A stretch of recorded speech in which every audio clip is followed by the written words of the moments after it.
Okay, I call this work session to order, Wednesday, August 7th. Open for visitor comments. Please state your name for the record. Patrick Berkeley, St. Helens. I see on the agenda today, a little later this afternoon, and I think this evening, discussion about the proposed fee, utility bill fee for the recreation program.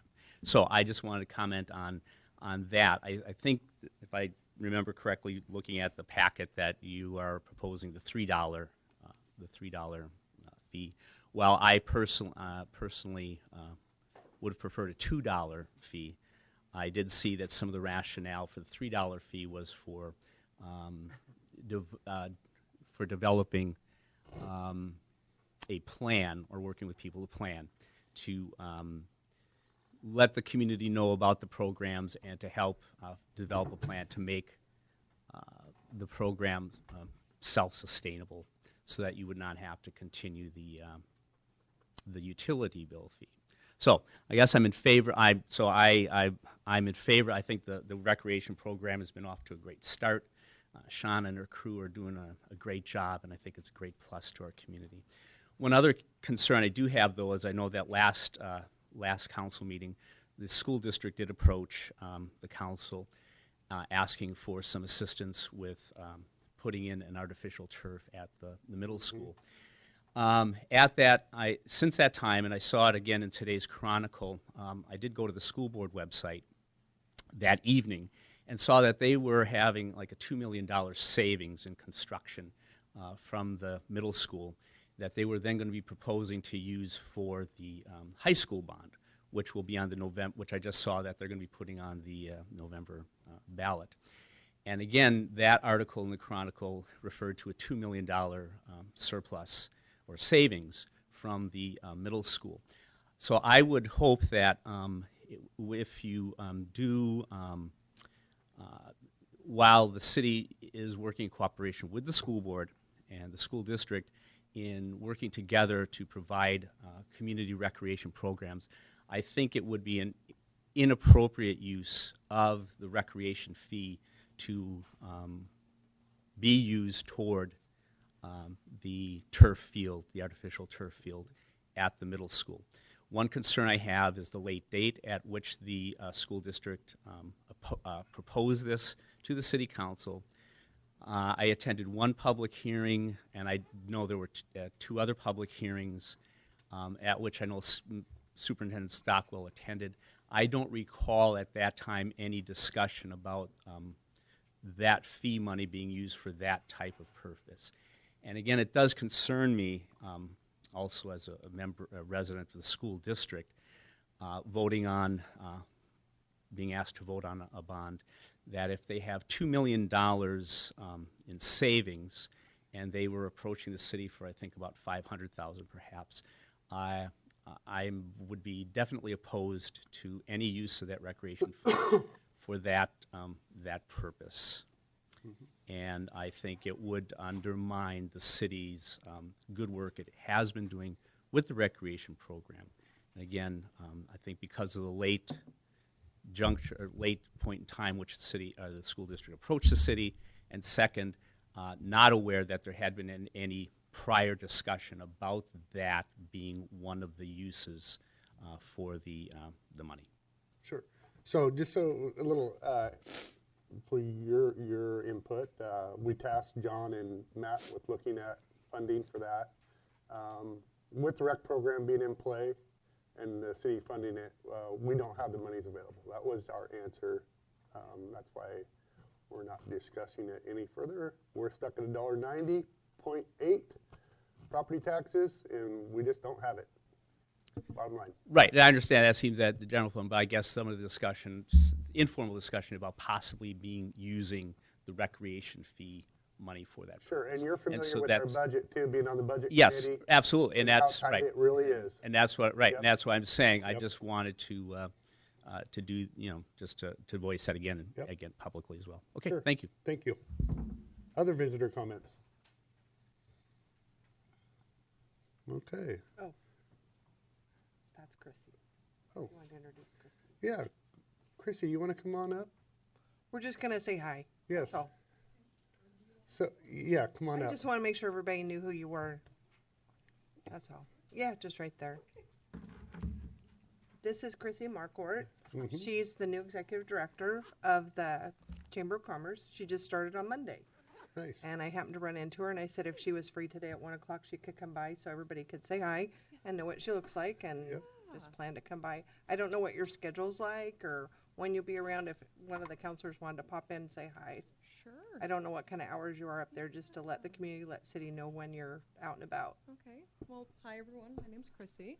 I'm still kind of settling into the role, and so, but the plan is to be there pretty much Monday through Fridays from 9 to 3 or 4, just depending on if I'm here at meetings or if I'm out visiting. And so, yeah, thank you all for welcoming me into the community. And so, Awesome. yeah. I'm just was super excited. So when I knew that you'd started and we had this meeting, I wanted to make sure, because every single city councilor stopped in multiple times to see Simon. And I just Wonderful. thought, so then you know our faces and we know your face. Wonderful. I would look forward to visiting with you all at some point. So yeah, just Super. if I'm not there, it's because I'm out visiting businesses. But if I'm there, please come on in. My office is literally an open door. And so, Super. thank you, Jenny. Thanks a lot for coming down. Absolutely. So I'm sorry that I'm a few minutes. We'll let you get settled in and get Yeah. familiar with some of the businesses, and anything we can do to help or any input that you would like, feel free to reach out. Fantastic. Thank Okay. you. Thanks so much, Rick. Welcome. Back there. Thank you. Yep. Okay, so other visitor comments. Okay, we're going to do a length of service award. Margaret Jeffries, our library director, has 10 years with the city.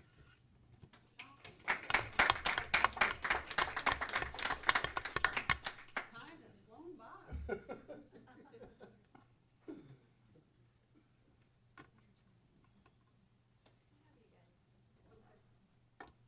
It's been good, though. Great, in fact.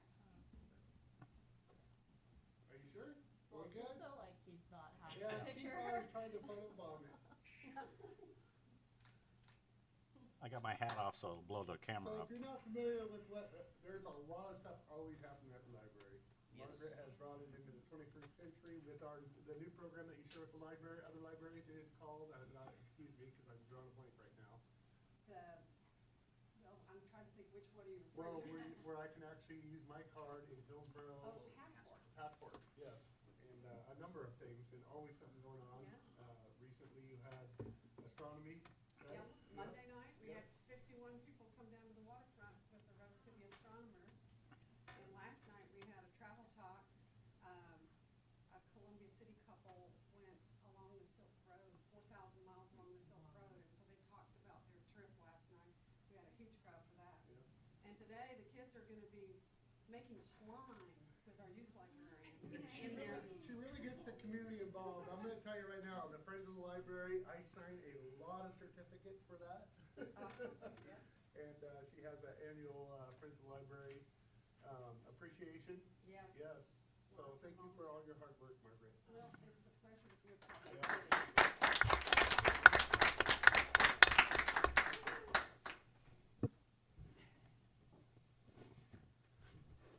Okay, so now we're gonna talk about regarding Bing's outstanding debt owed to the city. Bud Hickey. Bud, you wanna come on up?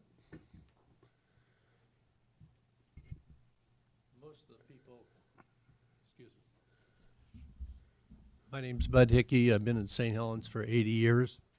Born, raised here up on Nob Hill. For the people that don't know who I am, like I say, I've been here for 80 years. I was drafted in the service, got out, and was recalled back. So I'm basically pretty much as local as you can possibly get. In anything that I've gotten affiliated with in St. Helens in these last 60 years, I've tried to take what I had and I've tried to make it better. Sometimes there's been stumbling blocks along the way, and sometimes there isn't. But my particular situation, the reason why I'm here today is because some years ago, actually quite a few years ago, I was involved in a situation with a Chinese restaurant, Bing's, out on the highway. And at that particular time, I loaned this man some money for what you would call a bridge loan. And at that bridge loan, he was supposed to go get his own financing and repay my situation in a 24-month period of time. As time went on, that did not happen at all. The 24 months ran out. We went into foreclosure, and I tried to make it easy where he could continue, and every stumbling way along the way, I ran into problems. Now, I've worked with various people down here at the city, Matt Brown and other people, and Matt Brown's legal counsel for the city of St. Helens as well. And we've been in this foreclosure for 8 years. And this sewer has been a problem for the city of St. Helens, and now it becomes a problem with me. My particular situation is, when I got involved, I asked Paul, do you owe any money, any way, shape, or form on the sewer at all? And he said, no, everything's taken care of. Okay, I went down to the title company. I opened up an account there, and I said, I want all the liens to be brought forward. Before I loan him this money, I need to have the first. And all the liens, I made sure, were clean. There was even one lien that had to be taken out for $234 because I had to climb the mountain to the first. When I found out that we had the first and everything was clear and all these liens that he had were taken care of, then the money was allotted. Okay, then 14 months later, the city of St. Helens put their lien on for the sewer, which I was caught off guard 100% because when I loaned the money, there was no lien. And then 14 months later, after I loaned the money, the lien shows up on the deal. And I don't know exactly when it showed up, but I can show you by the paperwork here, which we don't need to go into. The basic fact is I loaned him money based on no liens, and 14 months later, after I loaned him the money, the city of St. Helens liened it. Now, in places where I have been affiliated with in the past, I've always worked with the city, and I've always worked with the people, whoever it could be. And I've always relied on the title company. And when the title company tells me this is free and clear and this is it, everything, if these are all paid and satisfied, then the property is clear.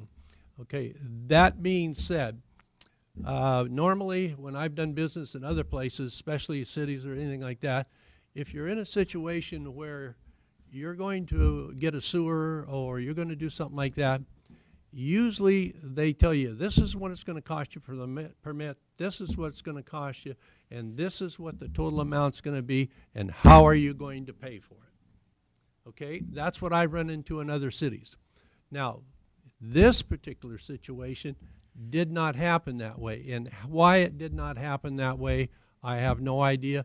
But normally, like I'm saying with other cities, the day that that thing is hooked up and the day that the toilets start flushing and the water start running, the problem is it's usually liened. Why it was not there when I was with the title company for looking for liens to make sure that there was no problems, why it was not there, I don't know. And let me ask you, do you have any idea, Matt, why it wasn't there when I in that particular situation? So when those LIDs went in place and all the liens were placed on the property, that was a prior finance director, and I do not have any information other than the date of the paperwork when it was filed with the county. Okay, so that means that, and I agree with Matt on that 100%. I'm saying that somewhere or another that slipped through the cracks of the St. Helens prior people before Matt was here. And here at the tail end of it, Matt and I have been saddled with this outstanding debt. And what I'm sitting here for, before the city council here today, asking for leniency of some way that we can rectify, and I could get some type of discount, and where we could try and arrange a total payoff if there was some type of situation involved, that I could move on with this project and try and make it be a credit to the city of St. Helens and the community of Columbia County. And therefore, I ask in some type of leniency on this bill, trying to understand why it wasn't leaned right off the bat and why it slipped through the cracks. And I want to ask the city council at this point if anybody has any questions regarding what I'm saying. I'd like to refer to Sue Nelson, and could we back up to the LID in history, and can we back up to the specific problems that we had on that property with the sewer leaking into the parking lot and the repair of it and those kinds of issues that came about? Can you reflect a bit on that? Sure. So the former owner of Bing's was one of the proponents for the local improvement district because they were having on-site septic issues. And DEQ, I don't know all the very specifics, but I know they were involved with DEQ, and they, to the best of my knowledge, they were kind of under an order to resolve those issues or potentially face closure of the restaurant. Maybe you know some of this, but No, this yeah. was all prior to me. Yeah, too. this would have been before you. Yeah, So they were one of the ones that advocated for the local improvement district to be formed, and the sanitary sewer, the new public main, provided an easement, and it ran across the back part of their property, headed over towards Millard Road. It was then constructed. They connected to it, resolved their issues, and became in compliance then with DEQ so that they could continue operation. And at that time, at the conclusion of the project, the costs, which were all known, not the specific final cost, but the approximate cost was all known up front to all the property owners that were involved. So everybody had been told they would be assessed approximately a certain amount. So once the project was completed, all of those amounts were turned over then to finance to prepare the documentation and have that filed.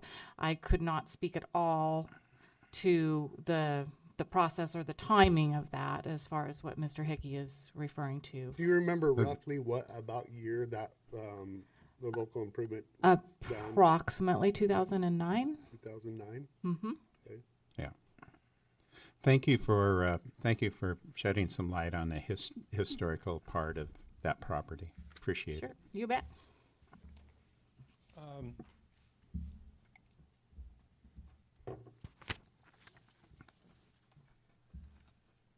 The property was not liened by the city of St. Helens until October 13th, 2011. So it sat there for 2 years with no type of lien ever put towards that property. And in that transition, about a year out after the sewer was in, that's when I got involved in it. And I would, like I said, I asked him, as Matt Brown and a few other people know, that Paul could tell you one thing, and that is not what it meant.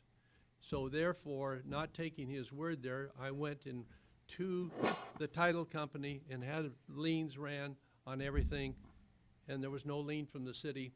So under that assumption, he's telling me that, and no lien here, and it didn't come in till 14 months later, after I had went in, because I went in on June 17th, 2010. City didn't lien it until October 13th, 2011, 14 months later after I went in. So I'm not saying that I want total wiped out because it wasn't liened, but I'm asking the city, put yourself, any one of you people in my position, if you were entering into something like this, and all of a sudden you went through all the hoops, and then all of a sudden something comes out of this and grabs a hold of you 14 months later. My question to you, and I'm asking for some type of resolution to the problem. Matt Brown will tell you, and anybody who works for the city, every other month they were out there trying to turn the system off. Is that correct? And then he would postpone you, play the game. Yeah, And I met with him several times still. Exactly. At least two with attorneys, so. And I have been going through this torment with this man for 8 years. So if the city can take this under discussion and work with me and Matt Brown and to get this resolved and get it paid, that's what my intent is. So I guess I have to say, put yourself in my position, and I am at the mercy of the city council here to resolve this. Matt, I had a question. Yeah. Seems like, because I haven't been on council as long as you've been having your problems, so it predates me as well, but it seems like we've had other individuals that have had bills that are bigger than what they had planned or bigger than they projected, which is not your case, but it's a surprise bill. And is there a precedent for what he's talking about having us do? Have we done similar things for other businesses? You have done similar things in other ways, such as forgiving SDCs and development fees for Habitat for Humanity, CAT projects like those in the past. Particular projects like this, from what I've seen in the past so far, have not been done. It's up to the council to make a decision if you want to work to some resolution of reducing the fees. And One thing that I remember having a conversation, I don't know if it's you or if it was John Ellis, that we talked about because this is when he was coming in all the time, I have the money kind of thing. And it was, if you can pay it all, it's this price, but if you're going to have payments and we have to wait forever for you to get around to it, you're going to have to pay the whole amount. And then he never made good on the promises he did. So Correct. that never happened. So, I mean, I would think that if we had that conversation with the restaurant owner, we would have the same conversation with the current owner. That's just what makes sense to me. So If we offered somebody, I don't know his name, Paul? Paul. If Paul came in and says I can pay, and we said there was a settle price or a payment price, would that apply to Mr. Hickey? it could. I just want to caution the city council that this is one of we have about 5 or 6 LID projects that were from this 2009 period that are technically going to be due in December of this year. And there are 3 out of those 5 that have made agreements back in 2009 to not make any payments and then make one big balloon payment in December of 2019. Whether those people actually do or not is another story. So I would just caution you that whatever decision you make on this particular property could have repercussions on other properties for other owners to come in and say, hey, I'm not able to pay my bill. Could you reduce the amount? The potential difference is, though, that the owner is probably the same on these other places. And did not have a title check. Correct. For 2010, right? Correct. There are special circumstances for every single property, and Bud definitely has more than anybody else, and especially Paul Joe, has been willing to work with the city on going through the foreclosure process and all the meetings and attorney fees that we've had, all the attorney fees that I'm sure he has had in the process.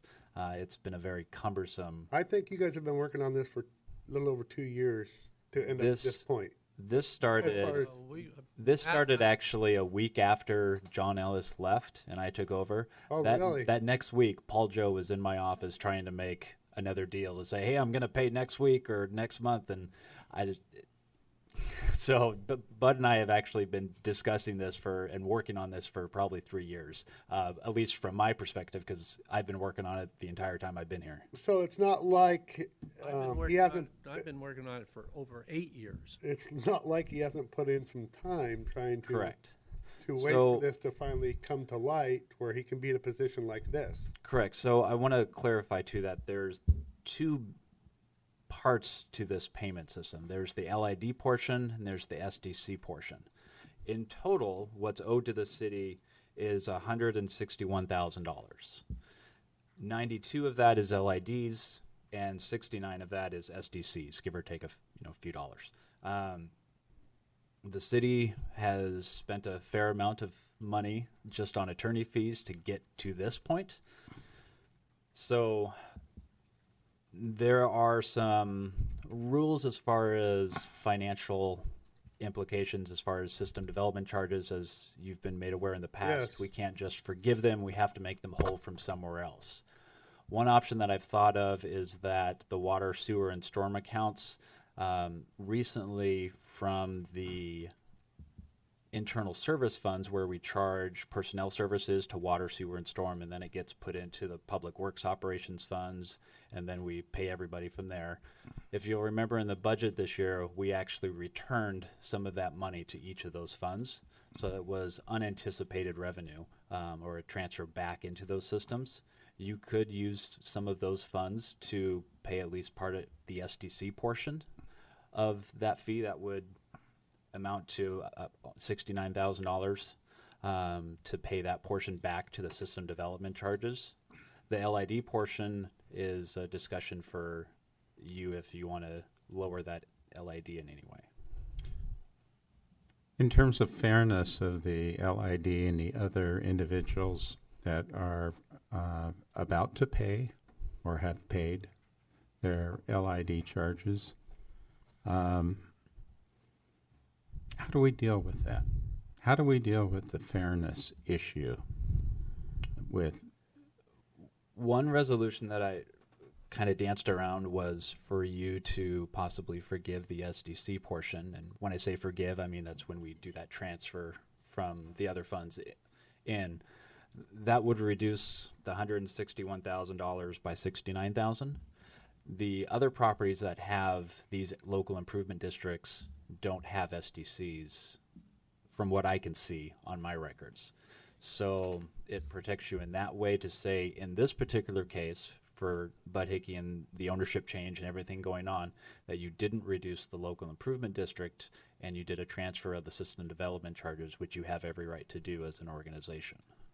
So that is one way you could reduce some of the burden from here, but also keep in line with the local improvement districts paying back exactly what they should be. Thank you. Bud, what's the status of the restaurant now? Working with the city of St. Helens, Matt, and McNulty Water as well. The problem is McNulty Water has water coming in, and the city of St. Helens has sewer coming out. So this is kind of a, I don't know, catch-22 or what you would say. I'm talking more about sustainability. Well, Because the last 10 years, it's been a bad customer in this city. exactly. Okay. A month ago, I don't know if you've noticed, you've driven by, but it's closed. And I continue to leave it closed, and I'm making the upgrades inside the buildings right now. I'm trying to work with McNulty Water, which will start Monday, on monitoring the water that comes in to make sure that there's nobody in the building, nothing being used, and no water leaks. Because Paul Joe was a tendency to saying, no, the city of St. Helens ran over my line over here, and I'm going to sue you guys, and it goes on and on. Well, so what I'm trying to do, I got a hold of Northwest Plumbing, Dave Sass, the other day, and I says, Dave, that work you were doing out there for Paul, does any of it need to be dug up again and done right? Because I want to get this done right. And he says, no, he says, basically, there's some things that need to be done, but what is done at this point? And I said, well, when I get situated in here and whatnot, let's come in and let's say, so the main thing is to find out that there's no water leaks. When that thing is shut down, nobody's in the building, and there's no water leaks, that I can determine that there's no a pipe underneath the building that's leaking. Right. You know, right now is the time to find it when there's nobody in there. Exactly. And so what I'm trying to do, and other businesses I've been involved with in the St. Helens area in the last 60 years, there's not one of them that I've taken under my supervision and worked on that doesn't look better than it did before I got. Absolutely, I'll agree with that. It Bud. doesn't make any difference There's what no it is. doubt Could about be that. apartments, could be duplexes, could be Right. restaurants, could be, and so I'm trying to set the same precedent. But there again, these other people that you're talking about, and I fully understand what Mr. Morton's saying here, these other people, they knew what they were up against. They were told, they said, they agreed. I was no liens blindsided, and anything that the city of St. Helens can certainly help me do, I'm going to try and make that thing, before I'm done with it, a respectable operation, and it may stay a restaurant, and it may go to something else. I just don't know what's going to happen, but I have to clean up all this bad blood and all this excess money that has been neglected for the last 10, 15 years. And I'm sitting here at the city council working with you people to try and get this cleaned up with one clean check, if possible. I'm glad you're here, and I'm glad, and I seize the opportunity to work with you with the fellow council members with this issue. Would you be open to also possibly looking at utilizing city water, petitioning the city to utilize their water so that you are seamless in your utility bills with the amount of water that you use, and there's not this transition of how much water you're using and how much you would be getting, how much you would owe for the sewage rates, that kind of thing. Would you be amenable to utilizing the city water? Are you saying, would I like to have City of St. Helens water coming in and City of St. Helens sewer going out? Yes. I'd love that, believe me, trust me. Because you got a real makeshift situation going here. I don't know if it can be done or not, but I'm willing to work with anybody, any way, situation that will benefit them as well as benefit that piece of property. So behind your back, Sue said, it's a long ways away. So that's probably not gonna happen. But the upside is I'm not sure what McNulty's done, but that's the end of their line, and that's kind of what caused Les Schwab to burn down, because they didn't have enough water pressure there. Oh, I wouldn't doubt it. I mean, no disrespect to McNulty, and I don't want anybody to take this as the wrong situation, but I'm in a situation where I live in Columbia City, and my house has been there since 1980.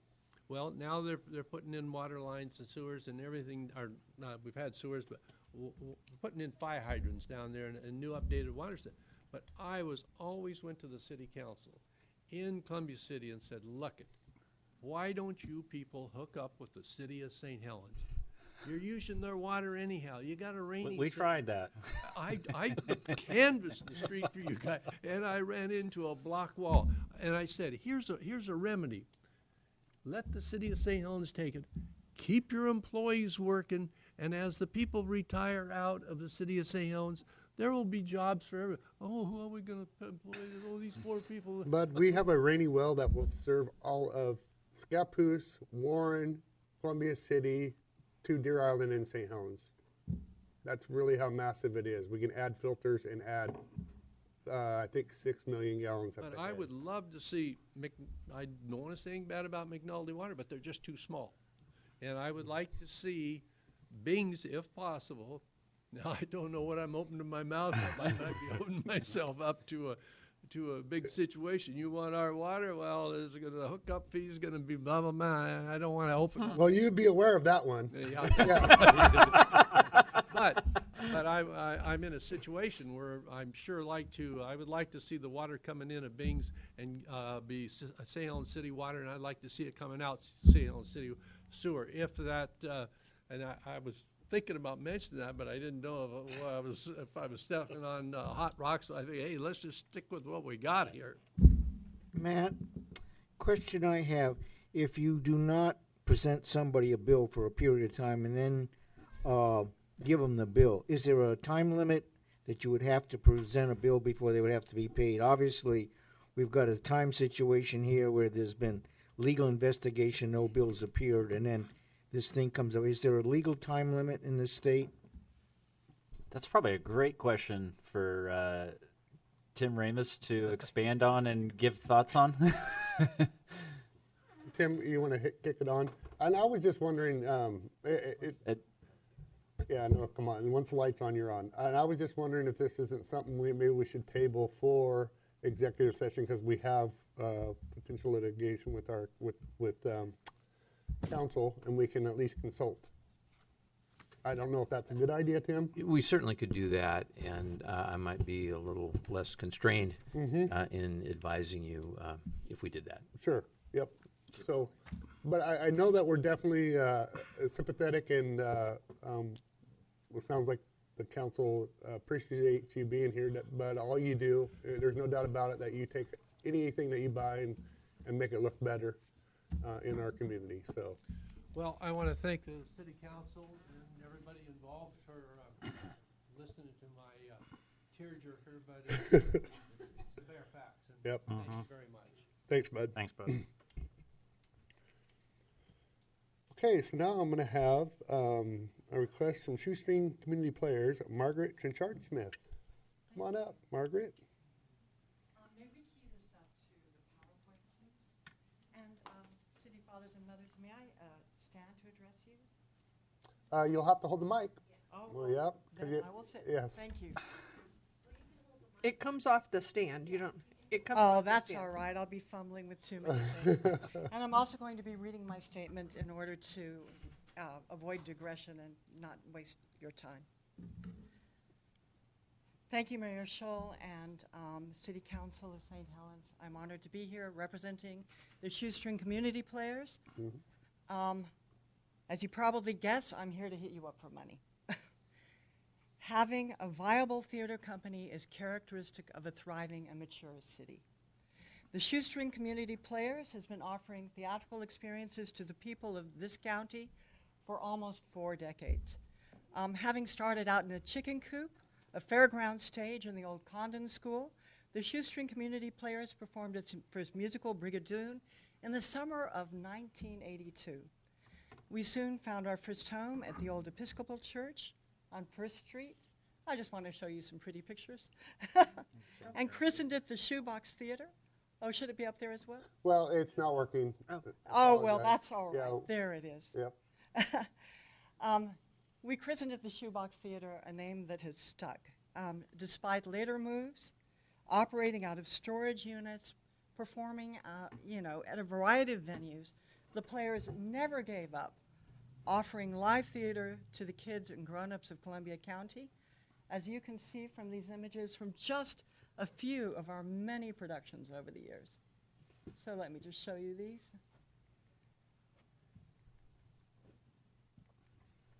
I think this child is adorable.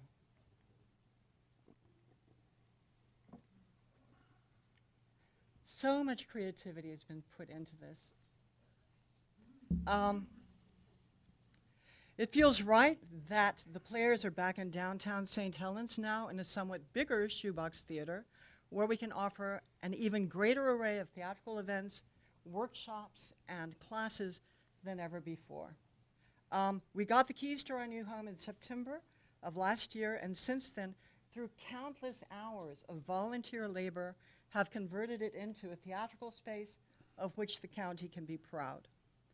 And we didn't wait to put it to use, producing in October Scary Stories for children, The radio show War of the Worlds and Haunted Tours as our contributions to St. Helens Halloween Town.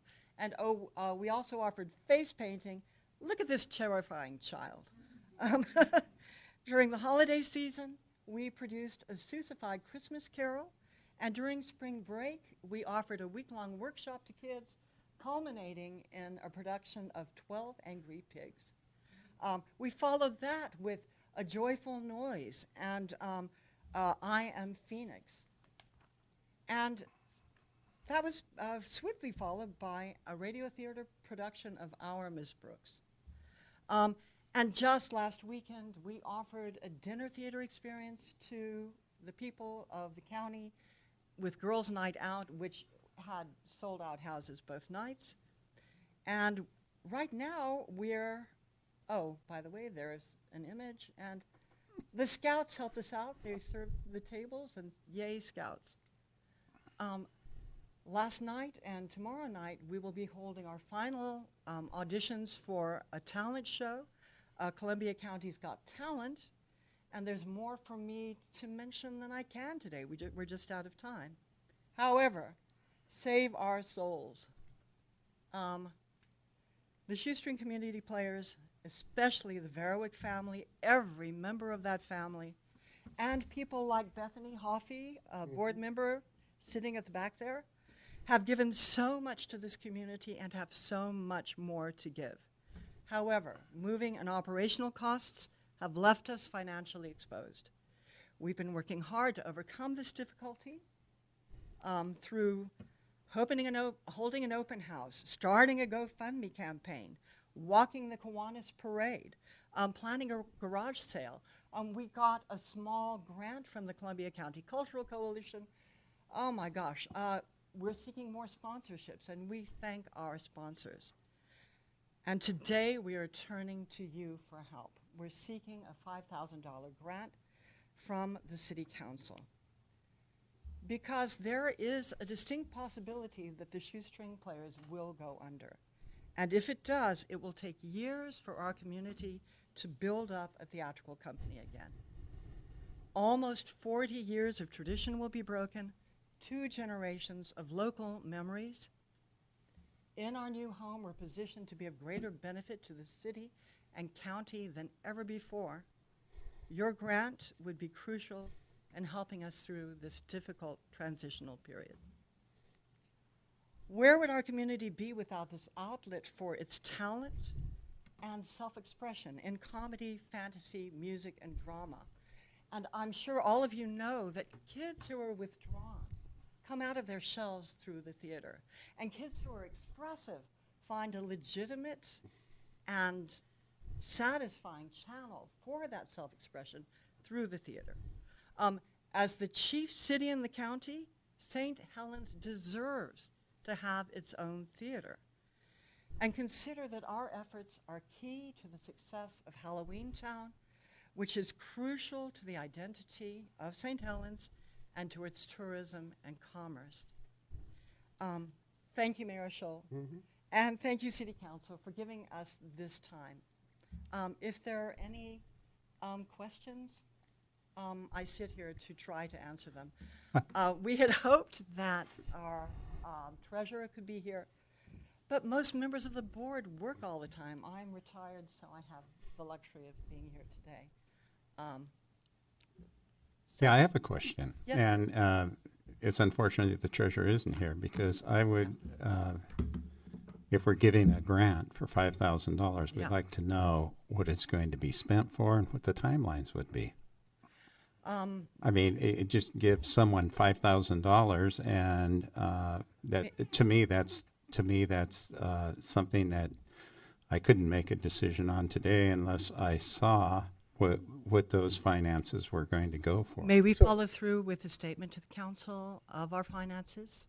Could we attend a later session? So, and I can probably give a little bit of a follow-up on Yes. this, because I have talked to the Verovicks and also Paul, St. Helens thank you. Computer, as well. And so their financial status is not great right now.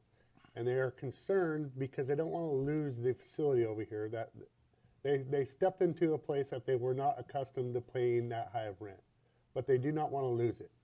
So the reason they came up with a $5,000 grant is that isn't what was discussed. I'm going to be forthcoming is that. Oh, I'm sorry. I said ask for 5, and, Oh, and okay. hopefully you get somewhere there, or knowing that you're not going to get, because I know how city works. So I'm just being completely honest right now. Thank you, Michelle. Yes, and the shoestring players have been in our community forever. And I said, if you guys are stressed that much, please do come to the council, because you guys do a lot in our community, and you do serve our community. So, and they sent Margaret here, and she's a good person to have presenting, that's for sure. Oh, And so that's where we're at. It wasn't really a grant, so to speak, of timelines of monies and stuff like that. And they misinterpreted it, because Kathy said there was supposed to be some grant there that's available, and I was like, no, that isn't what was discussed. So, I apologize yeah. for that misunderstanding. Mr. Morton, one of our upcoming expenses and also a potential revenue source will be an intended production of Bye Bye Birdie in the coming year, but it will be upwards of $2,000 just to pay the royalties for that. Putting on theater is an expensive thing. Now, the members of the board and the players generally put in so many volunteer hours and have a great deal of talent, but sometimes you have to come up with hard cash, and that's what that's about. It's a very simple question. What's Yeah. it going to be used for? And Yeah. The mayor shed some light on that, but it would be in terms of accountability to our citizens. Understood. When we give money to organizations, we need to be accountable for how that is spent. Mr. And Morton. so that's basically it. It's a very Of simple course. question, and I trust you I trust you very much. Of but course. we need to be accountable. Mr. Morton, would it be helpful if I were to prepare a document in conjunction with the treasurer and present it to the council at its next meeting? Well, it'd certainly be helpful to me. Yes. Yeah, I'd be very glad to do that. Thank you. But there's no doubt about that. The shoestring players are vitally crucial to this community, in my opinion. That's just mine. I can only speak for myself. We are a council of 5 as a whole. No one speaks for the council except for a 3-5 vote to win.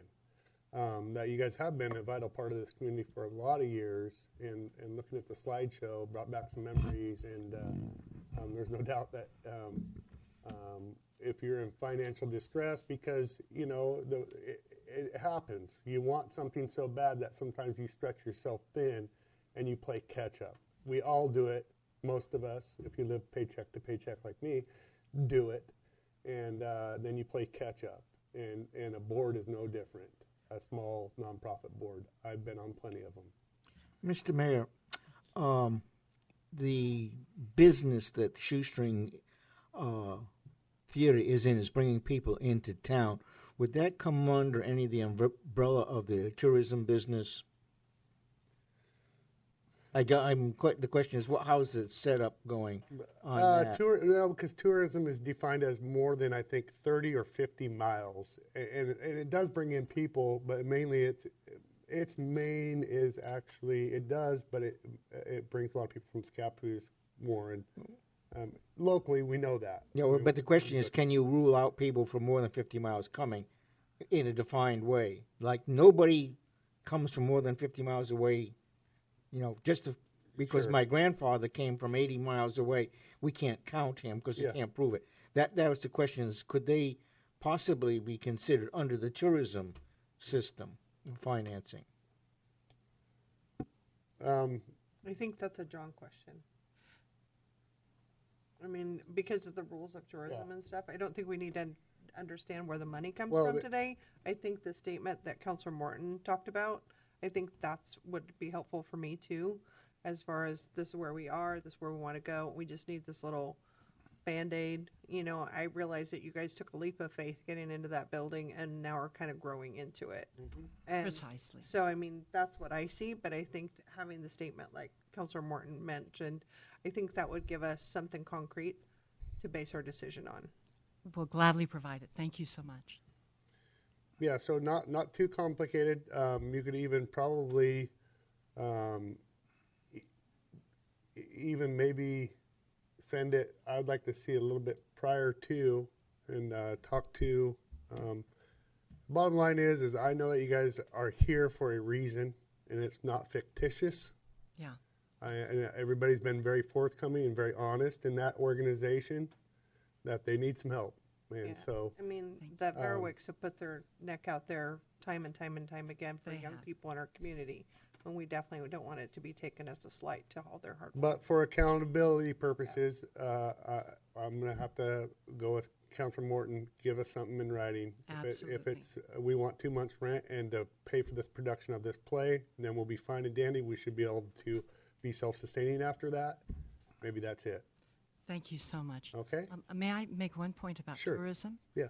I do think that our contribution to Halloween Town does bring in tourists from beyond Yes, those boundaries. So thank you very much. I do agree with that Uh, statement. Thank you, Mayor Schultz. Yes. Thank you, City Council. I really appreciate It it. is very nice meeting you, Margaret. Oh, yes, it's I know great your to meet husband. You know but, this character, my husband. Thank you so much. All right. Bye-bye. I came to show you my show. I like it. I'm sure you Yep. You bet. Okay, so now we're going to do a planning division report. Jenny. I'm right here. There you are. Yeah, so this is our second planning division report. Jacob and I kind of tag team these every other council. So this will be for June and July's activities from my very grant heavy perspective. But first, I wanted to point out Jacob is out the next few weeks on a much deserved vacation. He's going to be in for Planning Commission next Tuesday, but aside from that, he's out for the next 2 weeks. So on the regular session tonight, there are there's 4 ordinances and they're all planning related. 3 of them are for the second reading, so final reading. And I won't be here tonight if there are questions or comments, so I want to make sure everyone feels comfortable with the final reading on those 3. And then the first reading is for the housing needs analysis, which was unanimously adopted last council meeting, so I don't think there will be any issues, but I just wanted to let everyone know if you have questions about those, now's the time, because there won't be some. Well, I forget. I just kind of roughly looked it over. What were the 3 finals? Yeah, so the first one is the Riverfront Connector Plan. Okay. And that one had discussion at the first reading. So this is the It could final. be amendable at any point in time. Yep. We It's added just a language concept. about that. Yep. And then the second one was a zone change for a property just down the street from general commercial to general residential. We had a hearing Because for across that. the street is exactly the same, Yep. and it just kind of met the criteria. Yep. Okay. Any other? And then the last one is the subdivision development agreement for Forest Trails subdivision, formerly Bailey subdivision. Yep. Off of Sykes, and that's the development agreement. So those feel good? They do. Okay. Yeah. And then the first reading is the housing needs analysis. So are there questions about that? No. Awesome. Cool. We're good on the bank. We got a pretty good bank of housing need. Yep. Yes. Yeah. Look fairly decent there. So. Okay, so into my report. So I'm just going to go through mainly the July report. There's a lot of grant programs that we're wrapping up, and then some that are ramping up to start. So first is one that we've seen some installation on. So the Travel Oregon grant for wayfinding signage. You saw that the 3 vehicular signs and the kiosk were installed in the last few months, and then we've got 12 more bike pedestrian and 6 bike signs coming. So those pole signs are in fabrication. We're going to get a delivery date by the end of this week, and I'm hoping that those signs will be installed by Halloween Town in October, and that also the old signs will be removed at the same time. Yeah, so that's all hopeful. The next grant, so we got our reimbursement for the Veterans Memorial Grant. And that was, we were cutting it down to the wire there because we had some delays with design revisions. But we got our check, the state's happy. And we also got our delivery date for the remainder of the granite slabs. So by Veterans Day, we should have the remainder of the slabs in. So excited about that. So on landscaping around there, this is probably more of a Sue question. I don't know if that's part of the grant. Is that part of the grant? Well, it's kind of pro bono work from Lower Columbia, who helped us with the design and engineering of that work. So they're going to do some native plantings. But Roger's down there, I think, pouring today the remainder of the concrete. Yeah. Okay.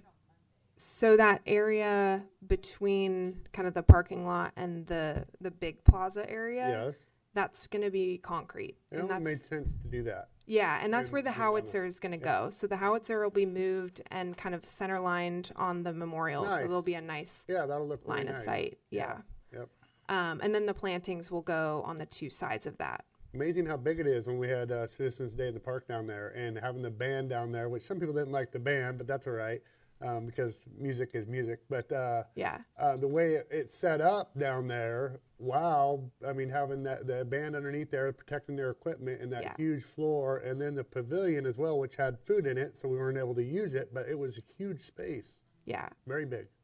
That space works is very effective, not only for the veterans ceremonies that will be coming up in November and other veterans ceremonies, but also for our public. It's just multi-use, and Mayor brings up a great point about how effective and how efficient. Yeah. And a great collaboration with our local VFW. Yes. Yeah. So the next grant I'm working on, so we a couple years ago received EPA funds to do environmental assessment work, and so we're about halfway through that grant. And two projects I wanted to point out, we've been working with the Semlings on property off of Columbia Boulevard and 6th Street. It's a former service station. It's vacant right now. There's two right next to each other. Yep, it was also a car wash, as Sue's pointing out too. Yes. So we were able to fund with grant monies a phase 1 and phase 2 environmental assessment on that property in order to facilitate the sale and redevelopment. So we're working through some phase 2 work on that property. And as you know, it's kind of an eyesore. It's along our main street. It's a really keystone project to get redeveloped. Are those property owned by both of them owned by the same? No. That's too bad. Yeah. Yeah. So we're working through some additional sampling work, but it's all funded by EPA, and the Semlings are very happy about that because that would either be on a potential buyer's dime or their dime. So feel good about that. And then another project we're working on is a collaboration with the county. So this is property along Old Portland Road near the jail. So this property they acquired because of tax delinquency, and it's next to formerly Brownies, and it's that blue fence that is falling down with blackberries. And I reached out to the county to see if they wanted to do a phase 1 because it's next to a former wrecking yard and there's potential contamination, and any commercial lender would want to do a phase 1 to make sure there's no red flags before they lend on the property. And so we just wrapped up a phase 1, and I like to go and present to the county commissioners the results of that phase 1 because that property is key in getting water service to the rest of Old Portland Road, which is why a lot of those properties remain vacant or underutilized. It's kind of the next in line to extend the water line, which is at Port Ave. So it's in a crucial spot in order to see industrial development along Old Portland Road. And I want to make that clear to the county that I hope they don't sit on it for 10 years. And they're keeping it because they think it might be useful for jail expansion if they ever relocate some services from the county courthouse out there. But I'd like them to make those decisions sooner and not just sit on it and sit on it and sit on it because it's an eyesore in the community. So I want to represent the city's interest. And I feel like because we funded some environmental work, we can kind of leverage and get that So process. what property is that? I apologize. It's Brownies. Yeah, next to Brownies. It's so it's just east of Port Ave on Old Portland Road. Right, direct access. I mean, it's a great industrial site if they extend and get water out there. Yes. And there's actually an easement for a road behind it, right? Yeah, and there's sewer available. Yes. It's down the hill though, right? The sewer's It's down right. that way? No, it's adjacent to it. Is it really? Mhm. There's just not water out there. Correct. It's about 160 feet away, which I've seen requests after requests for properties along Old Portland Road where it's 500, 600 feet away. And if it was just extended that 160, then you're that much closer for the next property. And then maybe you'd see Ralph's redeveloped, and just, it's a spiral. So that property is key. And I think that's a good use of the EPA funds too, is to try to get redevelopment to trigger more redevelopment. Absolutely. So that's an update on that. Our Great Cliffs Park, we got our check in the mail from the state, so we closed that grant out a year early.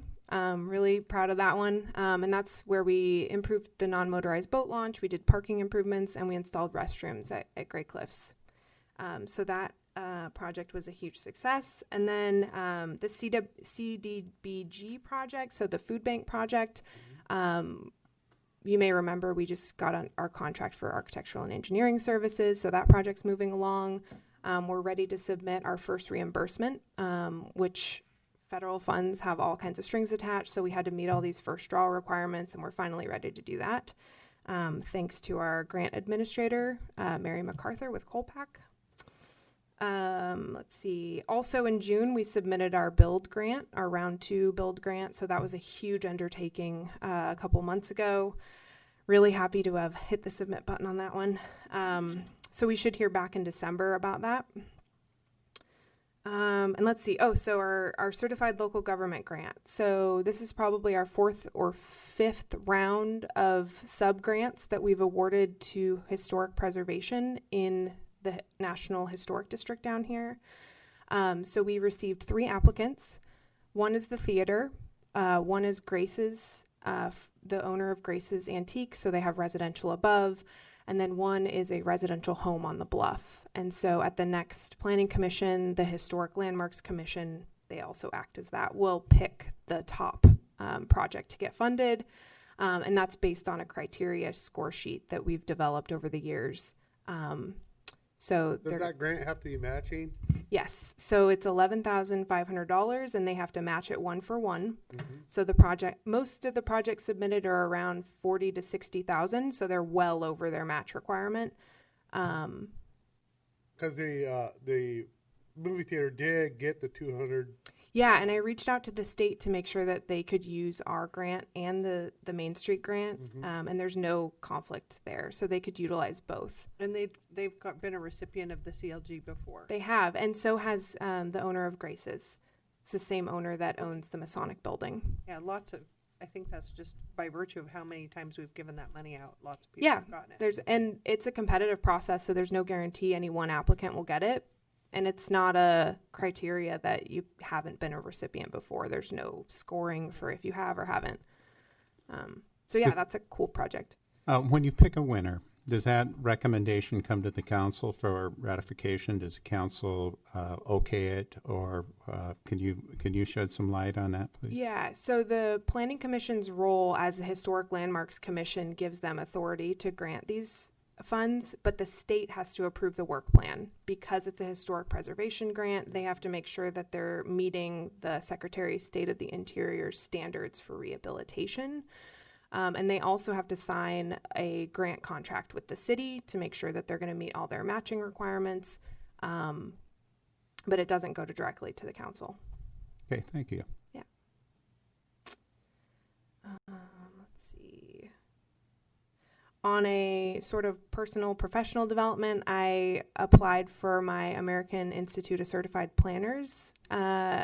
So I'll take the test in November. I will be studying in all of my free time up until then. So yeah, that's something I'm excited about. So then you'll be tackling all the big projects after that. Mostly I get to put that at the end of my name. I get new business cards. I think that's all I wanted to touch on. I had a question about the signing. Yeah. I didn't it's kind of related. It's kind of a Sue thing, kind of a you thing.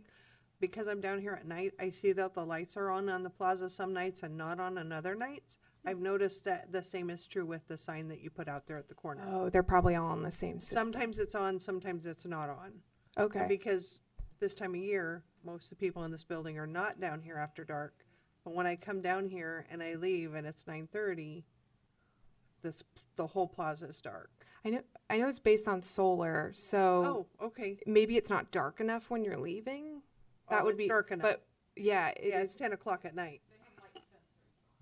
Yeah, I just have seen it dark. I've seen the whole square dark, and I've seen the whole square lit up. So I just thought the fact that the plaza lights are on intermittently is a little bit problematic. How many sensors does it have? I wonder where the sensor's at. Maybe a car has its lights No, on. each light Each has. light has a sensor. Yeah, each Oh. light, they can go on and off on their own, but the only time I'm aware that they all get turned off is when there's some other activity, that there's alternate lighting, so that the alternate, like the Christmas lights, something like that, where, and then the whole thing is turned off, and you're right, the kiosk may be tied into that same circuit. But I'm not aware why they would be turned off at this time of year. Yeah, it's happened a couple of times since, That's very since the interesting. new sign went up. If you notice that, could you shoot me an email? I tried to. Okay. Sometimes I'm thinking about what's for dinner. So. I understand. If you think about it, yeah. I do so notice then, it, but it's like not everybody comes down here. Mhm. And now that we have more restaurants and the Mhm. theater and there's more activity down here Exactly. in the evening time. so it's- Exactly. and it's just a safety thing to have it more lit up. Oh, of course. Yeah, but that's something we would try have to usually have the send you an PUD email come that- down. That tonight it was off, and then you'll go, oh, they were in there. They must have forgot to turn it back on. Yeah. So, all right. Yeah, I that just that wanted has to- happened too, and electricians come in to do some work and then So forgot I'll look closer at the flip it sign on. next time I'm down here at night. Yeah. And just check it and see if maybe it was, like you said, lighting in the area that caused the Mhm. sensor to not activate or Yeah. separate from the other lights. Super. Any other questions, planning department, grant related? We're working on our Safe Routes to School grant too, Sue and I. Yeah. Okay. Thank you. So, discussion regarding Millard Road property, and I brought this one up because most recently I learned that the Millard Road property was being looked at, and most of it could potentially be park. And I thought, well, that isn't what this council discussed. That most of it would be park. That's what I. And I know our master plans have certain areas at target, and we have looked at Ross Road, which the city has some property. And in further discussions with talking with Morton, or Morton's discussion earlier about with Bud Hickey, would be to develop that and push water, because it comes across right there, Totally. up and down, rather than make it all park. When you had somebody give us offering 2.7 million for that property, Totally. you know, I mean, that's just not a chunk of, that's no little amount of change that we could be doing stuff with projects on this in the city with that money. Yeah, I just didn't think that anything was set in stone at this point. Or, being how we acquired part of it as the hospital district, we flip it and turn it into Ross Road and create the park in that area, which still meets the master plan. So I was a little bit upset just because, and maybe it's, we're not clear enough or directive enough with the staff, city staff, on the direction that this council would like to see things go. But I was informed of this earlier last week, that's the direction. Am I correct, Jenny, that you are in a process right now of drawing up a fairly decent sized park, which was supposed to be a 75-foot buffer off of the wetland, kind of pocket park, and now it's growing? Is that correct? So yeah, we have a contract with Mackenzie currently, and we met to discuss what we would like to see in a park on the Millard Road site to determine the boundary of that park based on park needs. And so, you know, nothing was finalized. We're midway through that process. And yeah, I mean, I think that's. Was that a direction by the manager? to do that? Was that direction by John Walsh? To do what? To actually expand that, looking into making that a larger park than as we had discussed? So the park boundary wasn't determined. Part of the master planning of the park was to determine how much room we needed based on park needs. So Now- it kind of was, and that's why I said maybe there's a breakdown in communication between us and staff, but it was kind of, the reason we were looking at this park more importantly was because of the easement on Chase Road to Yes. protect it, Yes. So not to make the whole property a park yes. So or half of it. let's clarify maybe the easement language first. So what needs to happen to vest the easement? Does everyone know what I'm talking about when I say vest the easement? This is the problem. The problem is that we don't know. Rick actually kind of has some kind of indication of what's going on with the proposed plan or the plan that's being developed. I don't. I only found out about it by mistake. Yeah, I so what asked. we need to do is be updated. Yep. And Yeah, we agree. that's all. Yeah. And then then the council can have its input, so that we don't nobody gets blindsided. Right. So that it's all a team process in the planning. So we have our consultants drafting a plan. We have you overseeing that. We'd like to see where you're at, what's going on with it, so that we can team with our kind of values Yep. and what we have with our vision. And it seems to me like, that could function more effectively and efficiently. So that's Yeah, what I like. and that's my concern is we went through above and beyond by reaching out to the county and multiple players and getting letters of recommendations for a mixed use on that property. When we've done a lot of due diligence, we've had Brady here and he says, okay, fine, zone it and make it a bunch of different zones, mixed use. Sounds great. The biggest opponent against that hospital district property was in favor of our plan. So now we're, Yeah, so I'm glad you brought that up because it's going back to why we started this. So originally Jacob came to you and said, we need to figure out what steps to take to rezone the property. And part of that was determining how much should remain public lands and how much should remain different uses because it's already zoned public lands currently. And if a portion of it's going to remain a park, that portion should remain public lands. So we went through a park planning process to determine how big of a park we need based on park needs. with the anticipation that Ross Road has, especially the tail end of the property, it has at least 6 acres that goes like this to the creek. So that's a good point that Ross Road could accommodate some of the park needs in lieu of maybe putting them all in the Millard Road property. Yes, and Jacob was familiar with these discussions, so there's a breakdown in between, obviously, you not being here, listening, and being able upstairs drawing this up. So now we have a breakdown in communication that meets a master plan on Ross Road, because I get the master plan and how we want to stick to that as much as possible. Yeah. Right? So there's the breakdown right there. There's the link that was not transmitted. Sure. So I'd like to discuss vesting the easement again, since that is the time-sensitive issue, and that's what's bringing this whole thing up. So the easement language says that by March 2020, excuse me, I'm gonna read word for word so I don't get it right. So you do get it right. So I do get it Yes. right. Yeah. I'm trying to read.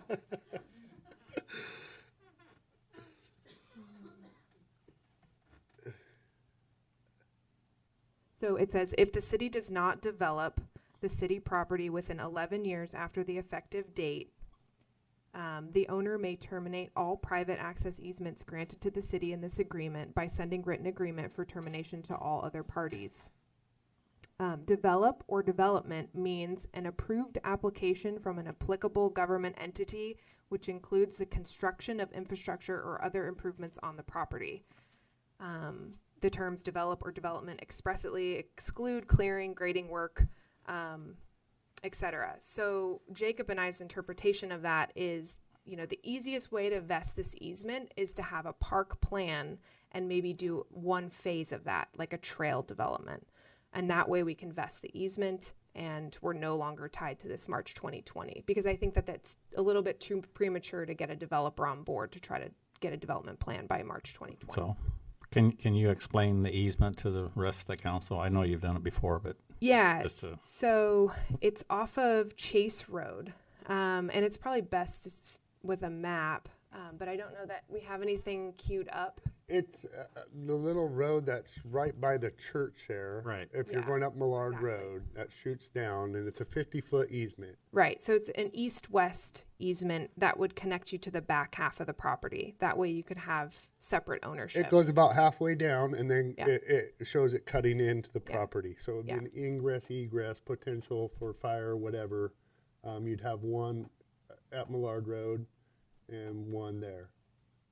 So just to back up again, in order to vest this easement before it terminates or expires, we were trying to determine the park boundary and then maybe a trail route. And that would be our application for development for the purposes of this legal language.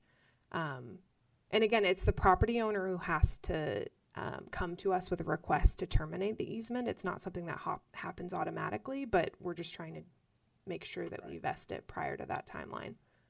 Yeah, and I know they would, because I talked to Pam Wrench, who had it drawn up, and she said that She's she keeping would, an eye. She would, yes. Yeah, so it's important for us Yeah. to get this moving forward. So also in the process of designing the park, and this is conceptual, it's not finalized at all, but the wetlands, they're really difficult to develop around because it makes the property very, very narrow. And so their recommendation as landscape architects was that, this isn't suited for single family development, just because it's such a narrow width. So developing a street network through there and putting in, homes might be very difficult to do, especially since these wetlands are unlikely to be mitigatable wetlands because they're already mitigation banks from other projects. So the ratio is just extremely hard to mitigate these wetlands out of here. So you're saying there's not a 50-foot road there, like on Cherrywood? I'm saying to get access roads through the property, you're very limited in width. The width is the bottleneck. Yes, Cherrywood with 2 sidewalks, rigs parked on both sides, still lets you go through with a 50-foot. Cherrywood is a development over by McBride. I just use that one for example because I know I asked Sue this a number of times. That is 50-foot with 2 4-foot sidewalks and the road.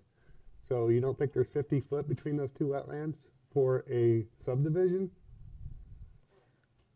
Well, Is that what you're saying? That's what I hear you saying. there is, but I think it's just when you're considering parkland, a park is more able to use the wetlands for a positive feature than maybe a single family development might. And that was kind of the idea of this council, was actually use the back half because there's a bridge that comes over that, and use that back half as a buffer between any residents and Yeah. the creek. Yep. And not be more than 75 to 100 foot. Yeah. Was the idea. Yeah. And I think that the top half has always been Yes, that it's determined wetland. as the Yes, park. so Yeah. it's Yeah. wetland. The northern half. Yep. Yeah. Okay. So as far as next steps, I think it makes sense to, Sue, I think you should be involved in this too. What do you think next steps should be as far as involving council in this? How can we all get on the same page? I would guess to look at it, to understand part of the motivation of looking at more than just that little bit on the north end was to understand what the park needs are on that, especially on that side of the highway where we have very, very few park assets. So what kind of amenities are needed over there, and how can we best fulfill those needs with this property? Not necessarily intending that, oh yes, we fully endorse that this whole property be developed as a park, but just to understand what the potential of that property could be, and the benefits to the community and the benefits to the areas that will be developed eventually in that part of the urban growth boundary. So that was more of the thought process and the motivation of looking at this. Having a master plan like this done, it's very conceptual. It's something that can be changed certainly at the council's desires. There's nothing here that is locked into stone. It's something to be able to review so everyone understands what the potential of that property could be and what would be the priorities in the council's view so that we can invest in this easement and make sure that we don't lose that within a couple of years before it could potentially terminate. I've got maybe for myself, I'd like to see kind of with the conceptual design or the conceptual thoughts, I'd like to see one plan that is more slanted towards the parks, and then another plan because of the parks needs, and then another plan submitted more towards the residential, so that that those needs that those that those needs are priority, and so we could see the two sides of that. Yeah, and I think, so yeah. if we saw that, we could make a much better decision of what parks needs are and what residential needs are, and I think we could come up with a good compromise no matter what. If you go one way and go another way, and then let the council look at it and give you feedback to what we see. I like that approach because then if a developer sees, wow, these wetlands are really difficult to develop around, then we have an alternative where we can say, okay, well, here's what it would be like if our park needs were met on this site. And if they're interested and we do move forward with, as you say, selling a portion of the property because they can make it work, they can fit in what they need, then we have an alternative for that. It only makes sense to me to in my opinion, why wouldn't you put a city street in there when you got sewer and water available on that property for future annexation into the city? Why would you not push a road all the way up through there and everything else? It only makes sense. Knowing that also on Ross Road, the school board has expressed that they potentially could be partners with an adjacent 10 acres, followed by I do believe we have 17 there. And then also there's another 2-acre parcel that lines up right with Furlock Park that potentially could be bought and opens up a whole new avenue for if you really want a beautiful park with water and sewer. And not only that, you've created a whole new bank of Child's Road being able to tie into new sewer projects and expand the city. We have to be looking at this in a long-term visioning process too as well. And $2.7 million would probably develop a street with a little side street on that Ross Road property and push sewer and water down. I think it was appraised at $1.2 million for the sewer, according to the church, Ross Road, out there on Ross Road, the Grace Baptist, 1.2 to run down to our pump station. So that being said, it's probably 1.3 right now with inflation. Then you have another 2 or 1.4 to do roads and do that and develop that property. Am I wrong in saying that? Water, I guess there'd be water line as well. Am I wrong in, well, you're still punching trenches. They found one rock on the development of Grace Baptist. Okay? So, am I wrong in saying that 2.7 million we were offered could be flipped into another part of the city that would create a beautiful park and also open up future properties with water and sewer not too far away? That's kind of, we need to start talking about these things. And it's our bad because we are not very, I guess we're not very clear as a council when we come out of here. We think that we've directed staff to do something, and they don't have the direction that we thought they had. There's been a communication issue.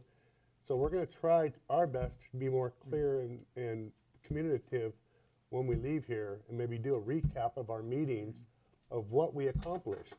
So we can look back on it and just say, and I know it's in the minutes, but sometimes we feel like we got something done and the staff thought it didn't get no clear direction.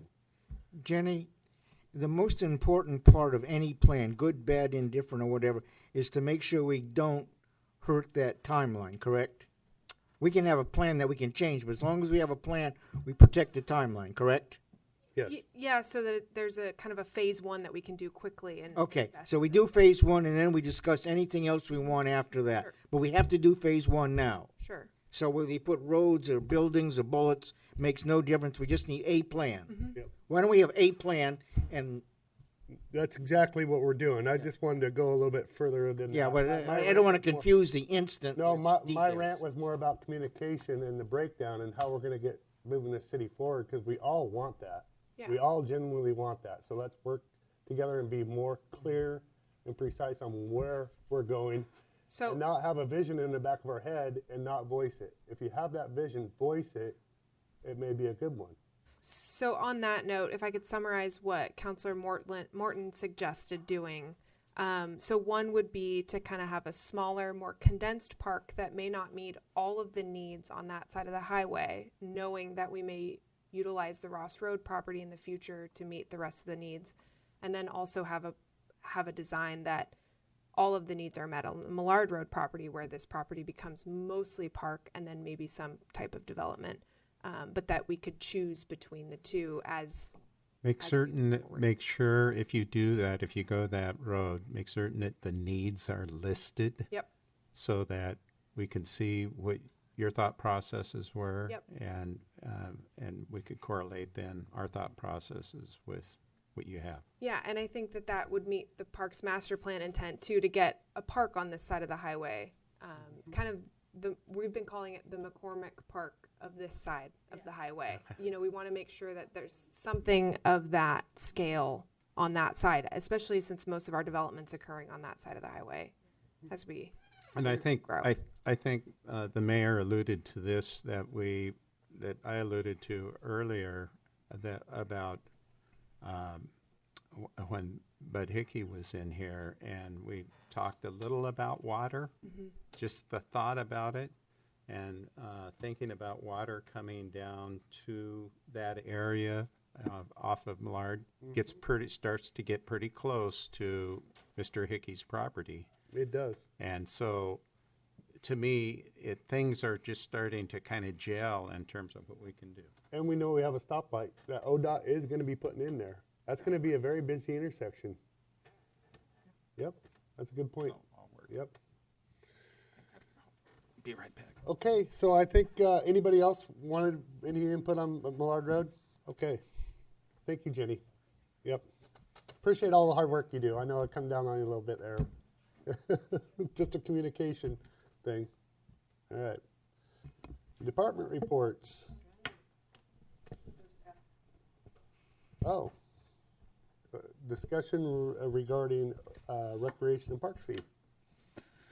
So this is on the agenda because on tonight's agenda is the actual resolution for instituting the Parks and Recreation community fee that we've been discussing over the last several months, had several public hearings. Wanted to make sure and put it on the discussion to make sure that you are ready to vote either way.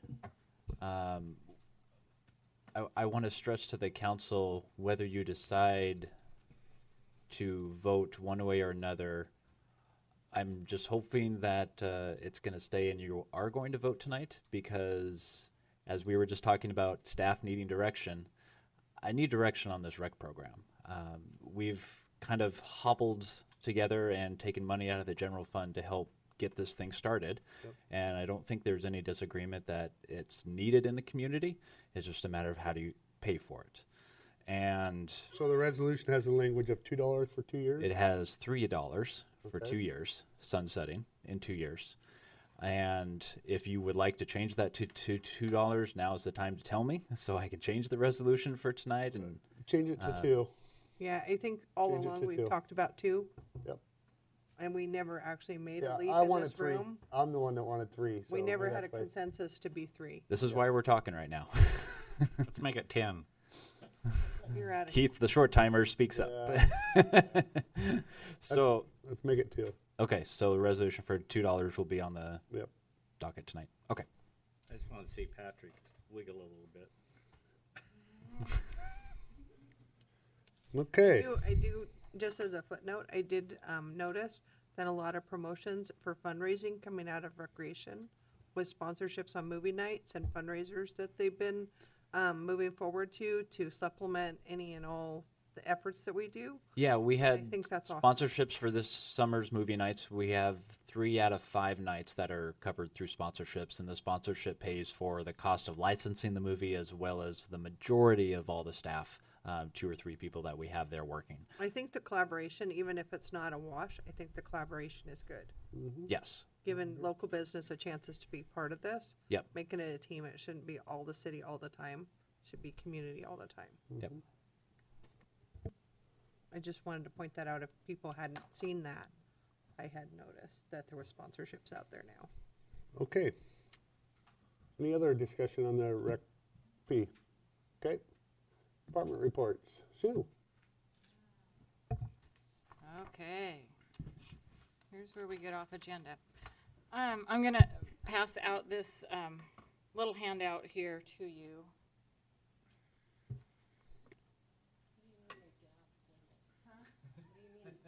She has supplemental information. She has supplemental. She's got some stuff to talk about.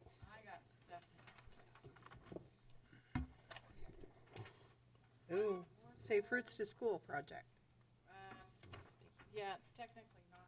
But it's sidewalks on Vernonia. You got that?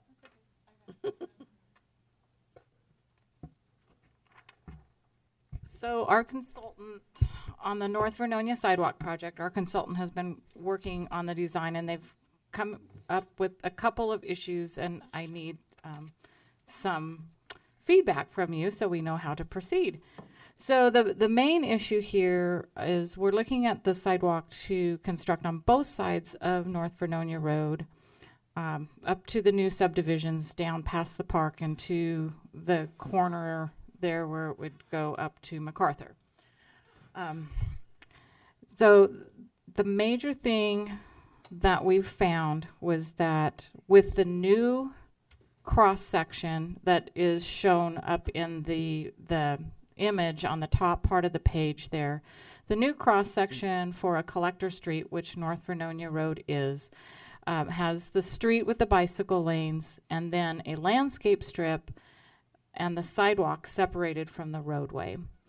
If we move forward with that configuration, we will lose approximately 54 mature trees because the sidewalk would be constructed close to the property line, and all those trees along the frontage of those lots would have to be removed in order to accommodate the sidewalk in that configuration. Our development code does allow us to make changes to that cross section when it makes sense.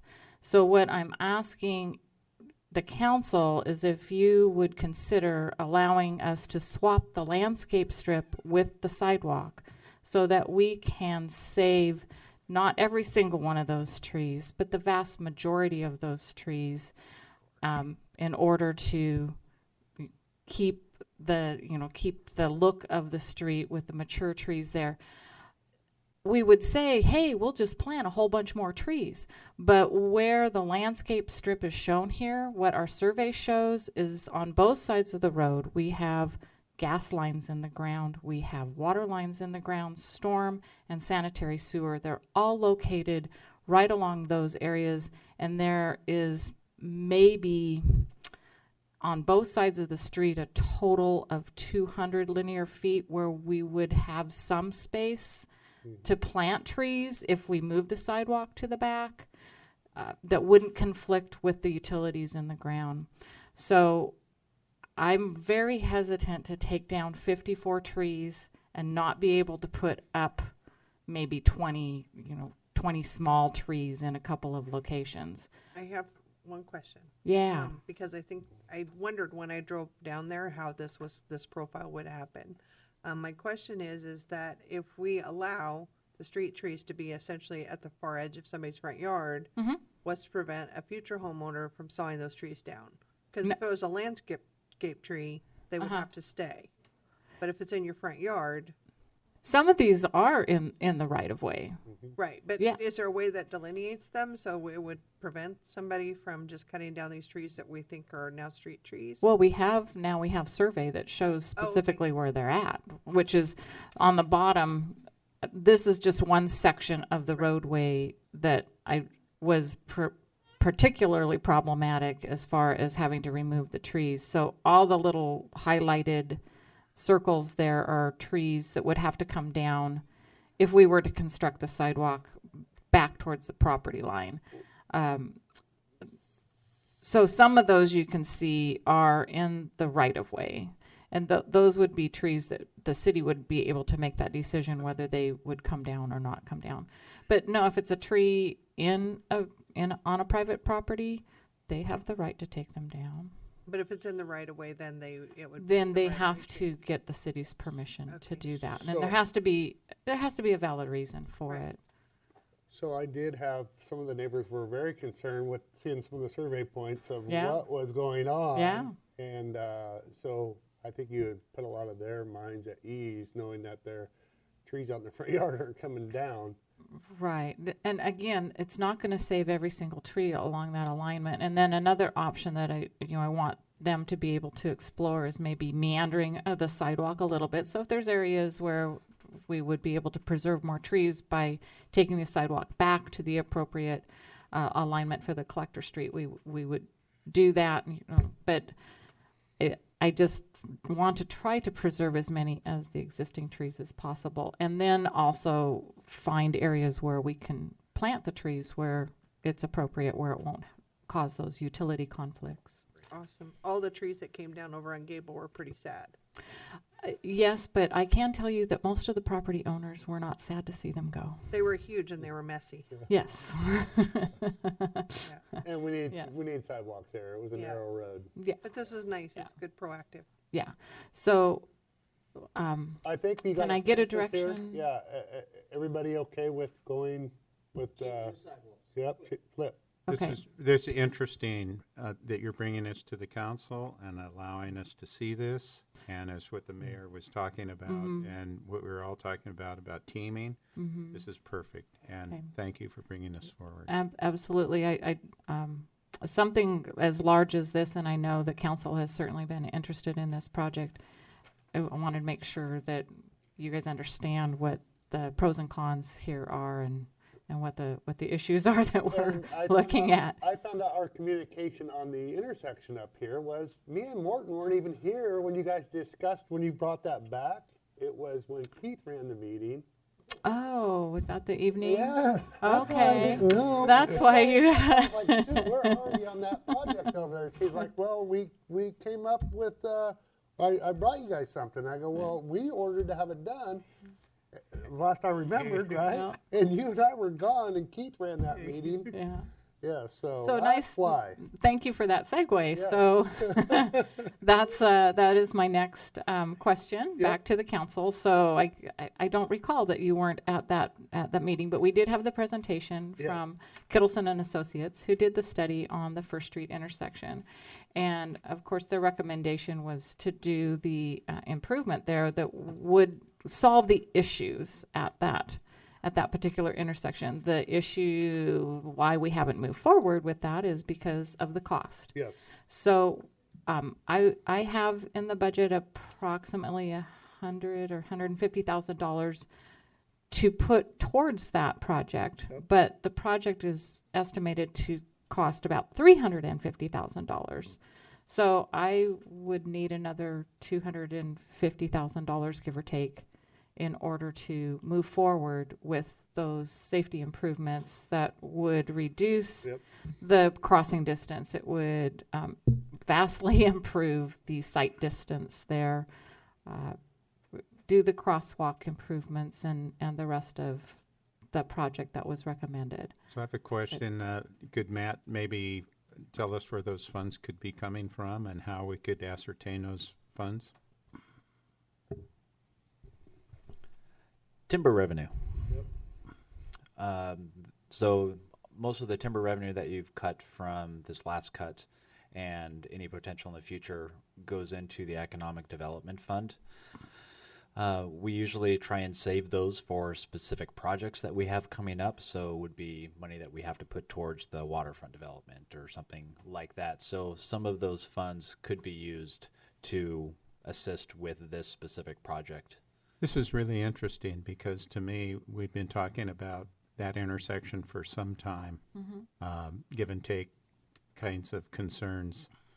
But to me, this is the tipping point in getting our revitalization of our riverfront district and our old town, as it was referred to, our historic district, all a start.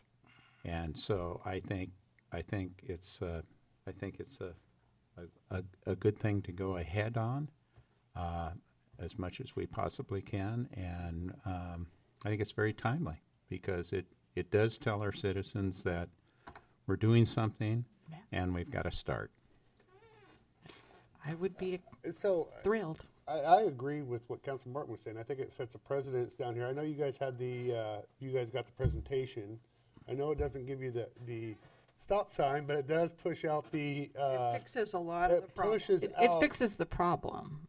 And Yes. I would hope it would be a clean hardscape if that's the only other option. I would Well, like if there those was an would option. be decisions that the council could absolutely weigh in on as far as what would be in those bulb outs. If But you have those been would to- be a great venue for some art or Yes, something if you have like been to that. Oregon City, they have actually metal stamped art into their Mm-hmm. bulb outs, and it looks very clean, very cool.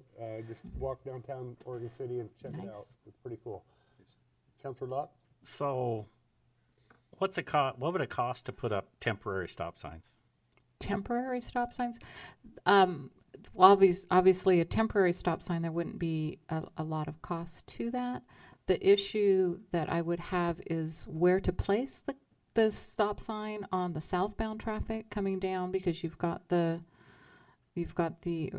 upper road and then the lower road. You know how many with the people 2 lane. use the upper road? Not a lot, Yeah. but there's still the placement of that stop sign that would have to be taken into consideration with that crossing there is 60 feet wide, and put the stop sign clear where it would typically appropriately One right be. in the middle of the road. I don't care. That that would be very difficult to do, If and we're I'm not trying to- sure it would meet the legal requirements we're of trying to place. address Yeah, that. yeah. I've seen Yeah. stop signs in the middle of the road before. Yeah, at least you have a person doing this. No, Sue, my point is Mm-hmm. will the new plan actually fix it or not? I absolutely believe it will, because it's going to improve the sight distance, which is the main issue at that intersection. That is what I've heard from virtually everybody who has talked to me about that, is that you can't see going up and down. So moving those stop bars out and reducing all 4 corners of the pedestrian crossing, making all the crosswalks very, very evident. Those are all great things that will Right. help So, improve the function of that. If we do the improvements, Mhm. what kind of time frame are we looking at? I would, if we started on that right away, I think that could be under construction next year. So going back to temporary, could we put it large, low temporary planters where the bump outs would be? So if we don't like them, we can come in with a forklift and move them away. So we accomplish your road traffic dimensions without being permanent. We could look into doing that. You'd have to erase all of the existing crosswalks and, Yeah. and restripe them. Yeah, I mean, That would just be- making believe it's permanent, but it's not. And I'm going to do with planters. And what with planters like the ones that the trees are in? No, I'd go something like about 2 foot high, 8x4, like out of heavy timber, like gardens that are on skids. So if you ran into it with a car, you'd throw the car away. Yeah, But- I'm not sure if that would be something that we could legally place Well, that's in the that right was of my way. question. Yeah. That was my question because I Yeah. can, by this method, adjust the road and the stop signs in the right position. I've got my visual because I can look over the Right. top of these things. Well, I that's- don't know if I could do it. That's your Yeah, question. and that's one of the things that our consultant would look at is the appropriate spacing, the appropriate, they've done that with the conceptual design, but if they were to move forward with an actual design, then they would do more surveying and then come up with the most appropriate and the best. Because I would use this as an experimental thing. No, you got to move it. I mean, I could easily move that 2 or 3 feet or whatever. That was the. I don't know if legally you can do it, quote, permanently for pre-design information. How much was a kiosk? Right, that'd be something to ask them if that would be possible. How much was a kiosk? Old Town District. Yeah, the gateway. How much is yeah. it? Is it up further? Is it up towards the corner more? That's in Holton. Okay, yeah. that's in Holton. By the- So are we going to by have the- anything here for Gateway for Old Town? Yeah, there is wayfinding that is for that Can that be that corner, can that be- and yes, that was something that we talked about being able to incorporate into the bump out areas. You know, Yes, we- directional so signage. if It's not welcoming signage. It's more direct. if we approve directional. this now, it's not even started till next year and potentially not quite finished even next year. So, That's my point. but that's It could all that's be- the way government it could all be works. Well, I understand It's- that, but the other part is we had these professionals come in and do a study and all this, and as far as I know, they didn't ask anybody that actually lived here. I've been walking that street for 30 years, and I've been looking at that intersection for 30 years. There's a huge problem there, and it's not getting fixed. So That's one more year. proposing to do. One more year isn't really, you take the percentage of 30 years and go. So I agree with the But I've mayor. been complaining about I- it for 10 years. Well, now hold it. I agree with the mayor, and I'd like to see us move forward now if we're ready to do that. We know where the funds are coming from. We've got a city engineer saying that the staff is ready to work forward on that. So Yeah. I'd like to see that So happen. let's be clear and directive. Jenny, you like this idea? Yeah, I mean, I've supported that intersection is scary for the driver, scary for the pedestrian. So fixing it sooner than later as we keep growing, we've got more people down here in the dark, more people down here on Saturday and Sunday, more people that are visiting and don't know that it's a difficult intersection that are, I don't want to be the wait until somebody gets hit. And it meets our gateway corridor plan and our riverfront corridor loop, ties it both together right there, right? Is that correct? Yeah, and if we're awarded the build funding, it's the next it would just lead right into that new street on First Street. So Perfect. I can't think of a better intersection to put your money towards, really. Okay, so we are going to, somebody want to make a motion to take 250 of the timber? Yeah, what intersection are you talking about? I'm sorry. You got us all lost. Oh, I have to interrupt. 'cause he asked me. First and St. Helens Street. Thank you. 'Cause Yeah. I'm so thinking of Vernonia, I was. Oh, no. That's where I kind of. Oh yeah, we're gonna redo your whole house. She's right on the. I'm sorry to interrupt, but I just. No, we're talking about First Street. It's been an ongoing issue. Yeah, we jumped ship, went into a segue into this property. The vans parked there in front of 2Cs, and you So- cannot see anybody crossing the street. Yep. You miss, I can't even count how many times that I creep up on that. All of September, all of October, when there's so many kids, Mhm. you're at risk of hitting somebody. Know that they, Sue, just know that we really want something exceptional there as far as. Exactly. because- That's what Jenny and I were just chatting. Yes. Yeah. So I think if Exceptional. somebody would like to make a motion, the 250 out of the timber revenue to put towards this project should do it. You better do 300 or it's not going to cover it. She has money. Well, I there is a little bit of money Yeah. in the STP funding that we can pull from. I'd like to motion that as the mayor stated. Second. Okay, motion's been made and seconded to approve 250,000 out of the timber revenue to do the road improvements through First and Old Portland. All in favor? Aye. Aye. Opposed? that It's Old it's Portland? actually First St. South Helens. First and St. Helens Street Helens. there. Oh, it turned to St. Helens Street on me. Ah, there you go. How long you lived here? All right, so Right. And Okay, Sue. it's also part of the corridor plan. We Yeah. talked about that intersection for a long time.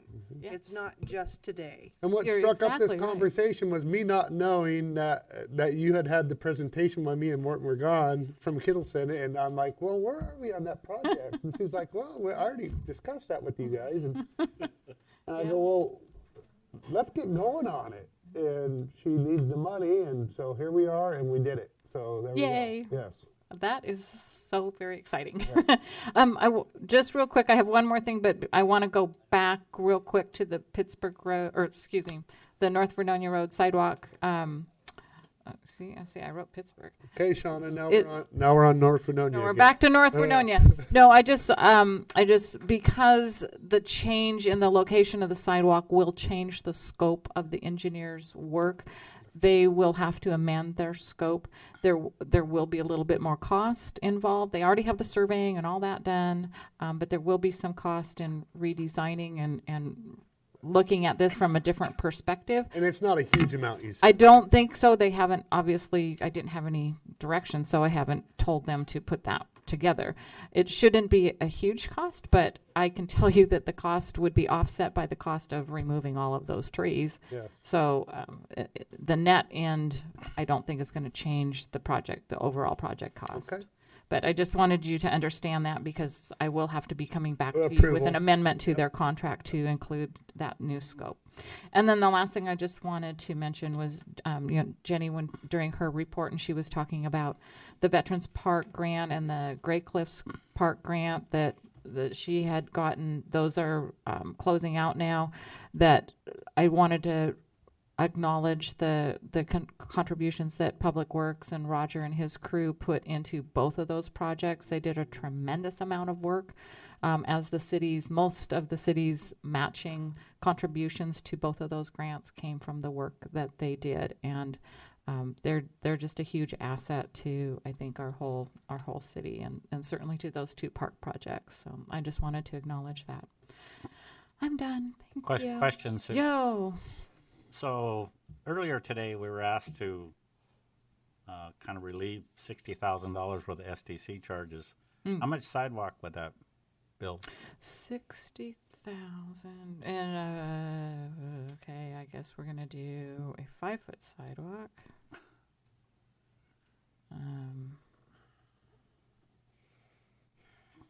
Why are you asking 2 that? feet. Why are you asking that question?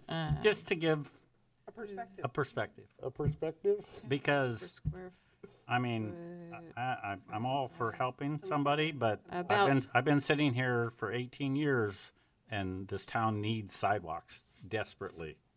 Well, there ain't no doubt about that. a little over 1,000 linear feet. A 5-foot wide sidewalk. If it was a 6-foot wide, 1,000 feet. obviously it's gonna be less than that. Wow. Yeah, It's a long ways. that's Sue, that's one side of North Vernonia. Sue, on this meandering sidewalk, could you have the people designing it see which would be more artistic? I mean, it's nice to see straight and boring. Meandering, especially if you're going to save a tree, seems to add a little more pizzazz to a street. That's a good word. What I'll instruct them to do is to try to look at the best placement for saving trees, and then also for planting additional trees where possible, that we won't have the utility conflicts, and then looking at the aesthetics of it as well. Yeah, I was interested in the aesthetics. But if you can save money, good. Yeah, that's always a good part too. Okay, any other questions Thank- for Sue? No. Yeah. All right. Okay. Yep. Thank you very much. That's very helpful. Yep. Okay, Margaret. Well, I mentioned earlier today that we had had some successful programs at the library this week. The Rose City Astronomers coming out on Monday night, and then the Silk Road Travel Talk last night are part of the adult summer reading program. But this Saturday will be the final event for the youth summer reading program, and they'll have finish with a big party in the courtyard.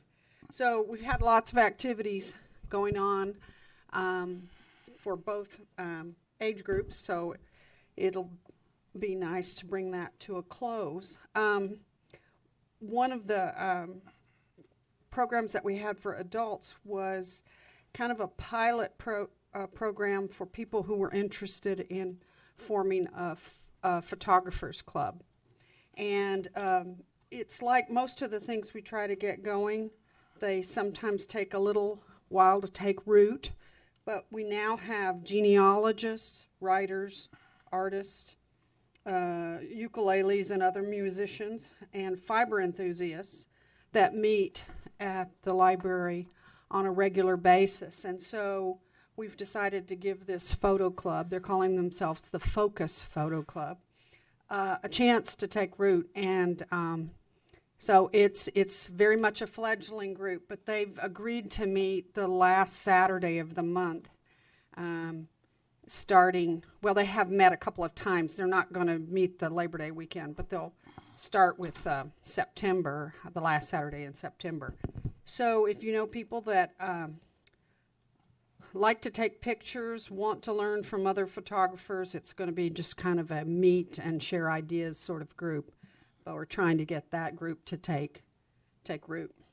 The genealogy group got started about 1.5 years ago, and it's a very vibrant group. They always have a good attendance of somewhere between 18 to 23 people every time they meet. And so they have decided to do an all-day workshop this fall.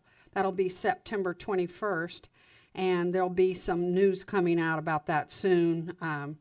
Crystal will be doing some publicity and a press release about it. But that's an indication how a single idea can really grow into something a lot more substantial. And this workshop will focus largely on bringing people from outside of our area. We have a lot of people with local expertise, but this will focus on trying to bring in some expertise from outside the area, so we have some influx of some more ideas for the group to consider. The final thing I wanted to mention is, I guess about just over a year ago, or maybe it's been longer ago than that, I can't quite remember, we decided to add meeting room fees for after-hours use.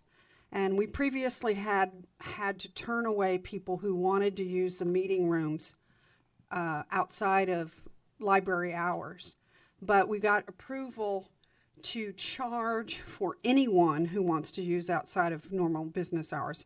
Previously, even still today, if you are a nonprofit or a public educational or a governmental entity, you can use the meeting rooms if they're available at no charge. But it was difficult to accommodate a lot of the requests we had for groups that wanted to start a meeting early in the morning before we had staff on site. And so instituting those meeting room charges has allowed us to cover our costs and make the meeting rooms available more broadly. And I would say that this summer we have really seen an uptick in the usage. And I think it's wonderful because it's a beautiful facility and it was being underutilized, and this allows that need to be met. The Port of Columbia County has been a frequent user of the meeting rooms early in the morning, as well as one of the credit unions in town. So this has really fulfilled a need, and I just think that anytime we can utilize our assets more effectively, that's a good thing. And that's all I have. Okay. Matt? Just a few things I wanted to touch base with you on. Last night I attended the Columbia River PUD Rate Advisory Board meeting and their rate increases for the upcoming year. It will mean probably what the five of you are most concerned about is residentially, about a 4.5% increase on top of an increase in the base charges that you'll see. For the city, what the rate increases mean is about a 6.1% increase for lighting. It's not a huge expense to the city, but I will take 6.1 versus 75 or 80% of previous years. Last time? Yes. So I'm very happily take 6.1. And I think it'll make the paper, their rate increase. Maybe it already has.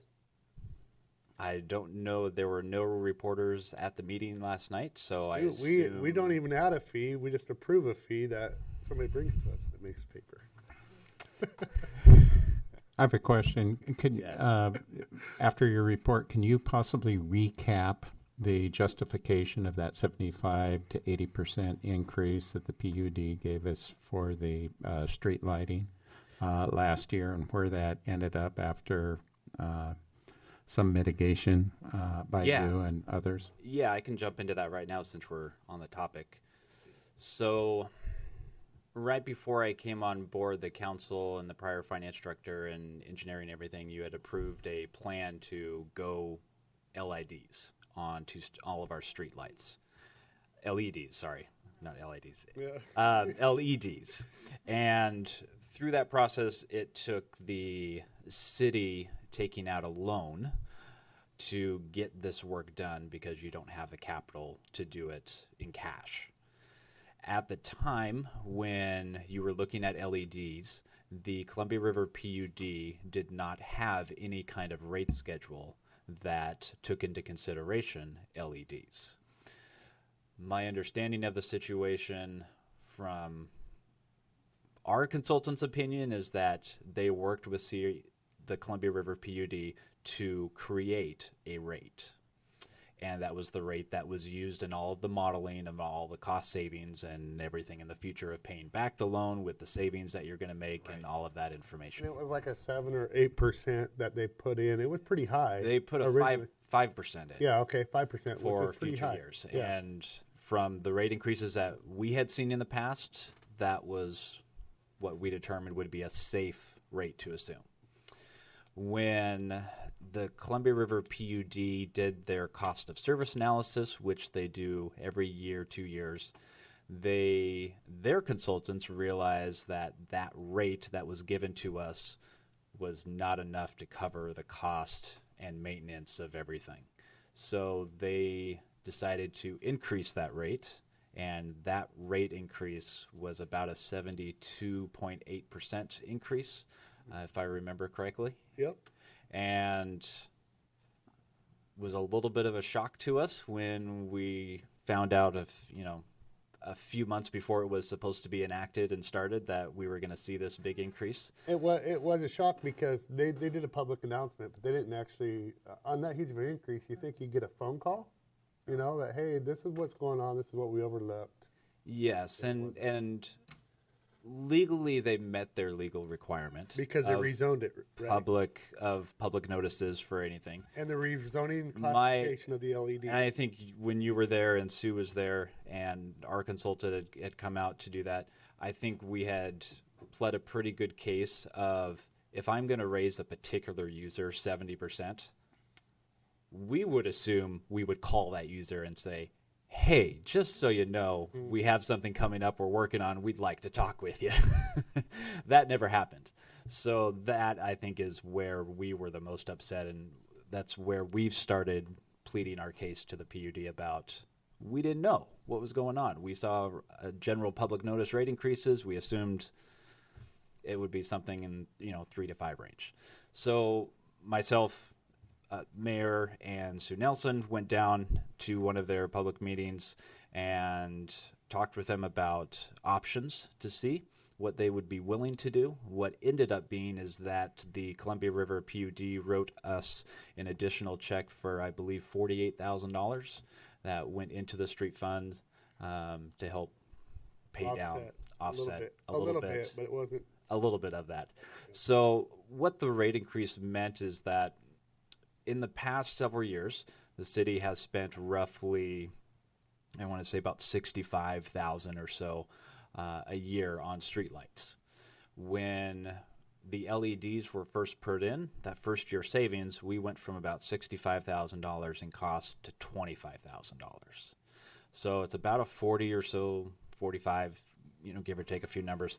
And that 45 was almost enough to pay for the yearly debt service for the lights themselves. For the lights themselves. And we had the PUD put them in. We contracted them to put them in. Yes, part of the loan proceeds also went to the PUD to install the lights because they're infrastructure as well. So after the 70% or 72% increase, that $25,000 went up to about $42,000. So it took a decent chunk of what we assumed we were going to be able to use for savings on the debt service. So now we're sitting at about $50,000 a year, which is still a savings. I just don't think it's the outlook that you had originally anticipated before taking out the loan and signing all the contracts to get LEDs put in. So we took a little financial hit to be environmentally friendly, is what happened. In my opinion, yes. If I would be assured and probably a safe assumption that if we had a correct LED rate at the beginning, you probably would not have done the project. That's what I would like to assume. At least I would have told you not to do it. Exactly. Exactly. So I've been contemplating the ramifications of doing our citywide, our own utility district. Mm-hmm. So we get out of those kinds of things, and the city becomes in total control of the utilities, and we don't have to play second fiddle to an outside source. Many small cities have done that. Many large cities have done that as well, with tremendous success. Anyway, I've been looking at that and talking about it for some time, but not this first time publicly that I'm talking about it, because this outraged our council and making a decision that would save our citizens a tremendous amount of money over the long term. And it comes back to stab us in the back. So that's why I'm bringing that up. And I recently did write about this on a Facebook post reply to a concerned citizens over the Chronicle article that was about the garbage rates that were passed through here. Hudson Garbage, the rate increase of the 3% or whatever it was, and we don't have to dive in. And it showed us, of course, headlining just like we are right now, and like we lining our pockets. I didn't know my pockets were lined. I would like to know where all this coming from. Technically, the paper is not wrong in that you did approve a rate increase. However, what they neglected to, I think, say in the article was that it's really a pass-through rate. It's not benefiting the city, correct. Period. So 3% of the small franchise fee is like 50 cents. Maybe. Not even that. Yeah. It's not even that. To Councilor Morton's point about your thought about breaking away from the PUD in some fashion and creating your own utility district, that is definitely something that other cities have taken on and have been successful on. I came from the city of Forest Grove, where they have their own utility district, and so they could control the power, and it is a big economic benefit, although PUD rates are still obviously fairly low than PGE, so we still get a little bit of that benefit. And there is usually some less overhead costs because it's not as big of a system, so to speak, and you don't have a $200,000, manager or that kind of thing. All your overhead costs are a little bit lower. So the way you would go about that is the city would have to approve a bond, most likely, to purchase all of the infrastructure from PUD and create a different utility district. And so there's a lot of steps and a lot of legal opinions, and even if you were to think about it as a council, something that you would hire a consultant to look at to see if it's even financially feasible and appropriate, if it makes any sense to do that. But if that's something that the city council would like to look into over the next little time, that's your decision and your discretion. I'm happy to poke a few heads in and see if there's somebody, a consultant, that would be willing to do that. So we can discuss that at a later time whenever it's. Yeah, I just thought I'd bring it up. Yep. You know, it's an option for the city. Yep. Thanks for your report. Oh, I'm not done yet. I know. Oh, okay. I only have 3 more things, and we're ahead of schedule. So, on that note of power, Kathy, can you bring up the picture that I sent you? So, at the Rate Advisory Board meeting, the first one and second one, their general manager and the board has had a vested interest in EV power and putting stations around Columbia County in different areas. They approached me to see if the city or the county would be interested in putting an EV charger for cars somewhere in this vicinity.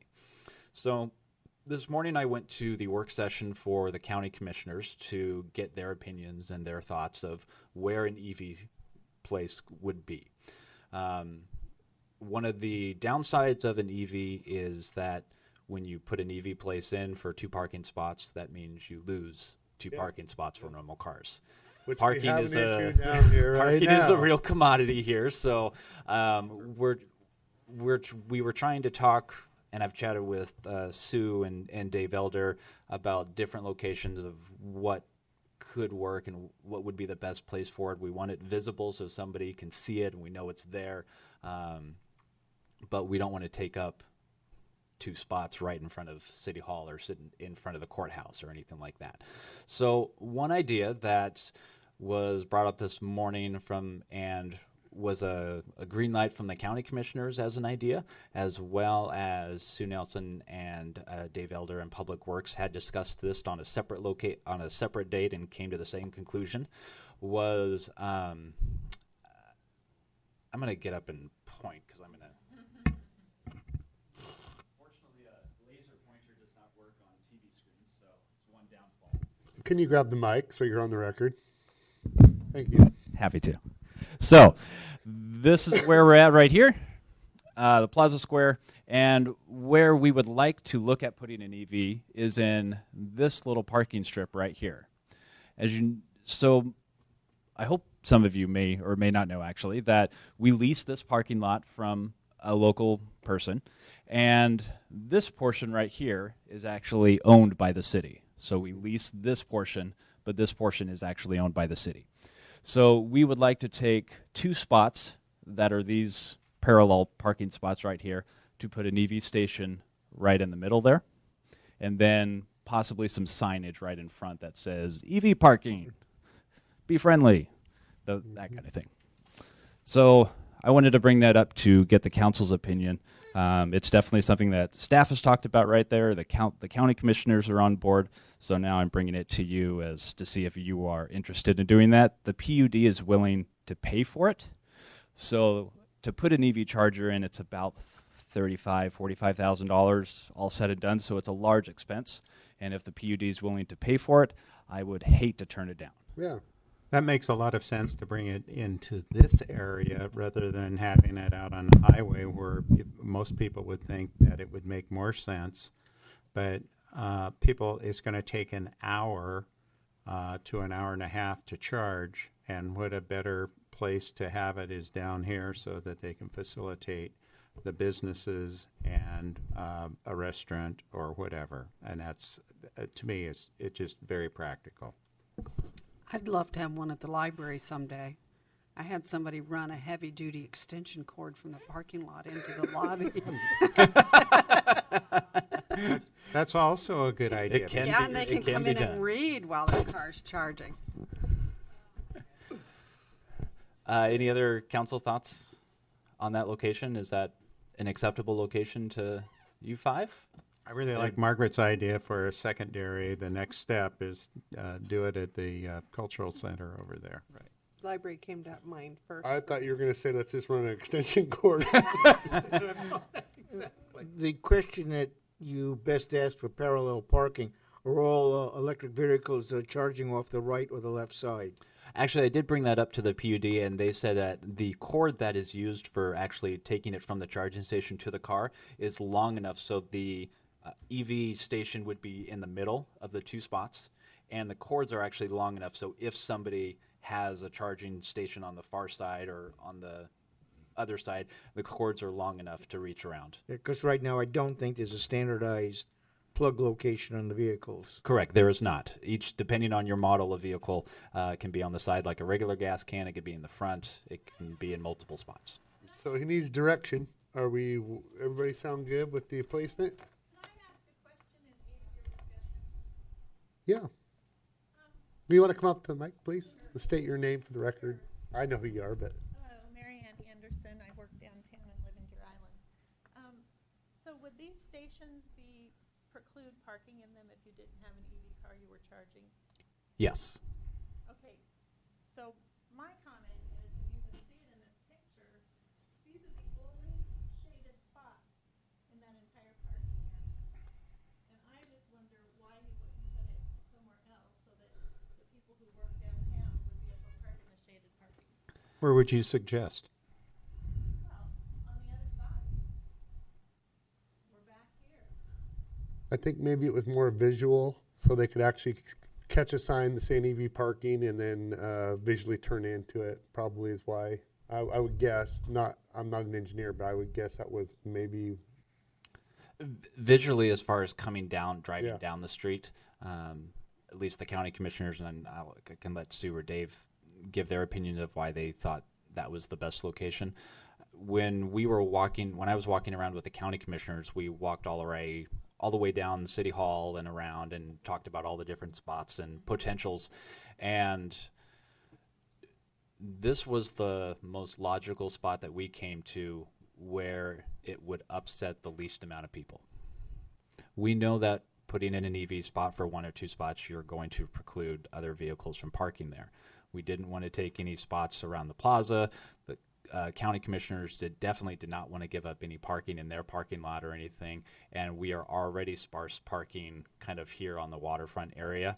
The big lot was kind of the best place to go, and then the question is where on the lot do we own versus where we lease? Because if it's leased, then we have to go through another type of thing. So if it's owned by the city, that's great. So then we're stuck with that little strip right there. And at least from the county commissioner's point of view, that was the best visible spot to do it, which is why they thought that was the best spot. So I'm not sure if Sue or Dave or Sue wants to chime in on why they thought that was the best spot.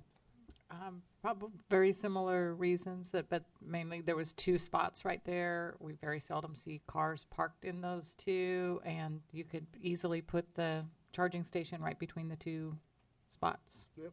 It was just I saw To the mic, please. I saw a county commissioner on the street, and that's why I came. And I don't think this issue was even brought up. And if your sign is doing its job on the street, why would it matter in that area where it was? That's just my thoughts.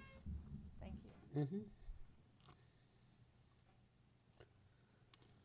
Okay, what else you got to report on that? Two more quick things. Okay. I still got a few more minutes, right? No, you're out of time. One thing that was brought up recently with the shootings that have happened, as well as, I'm not sure if you heard of the Multnomah prosecutor that was assaulted in the courtroom after a hearing. Apparently somebody was found guilty. The person charged up and just decked the prosecutor.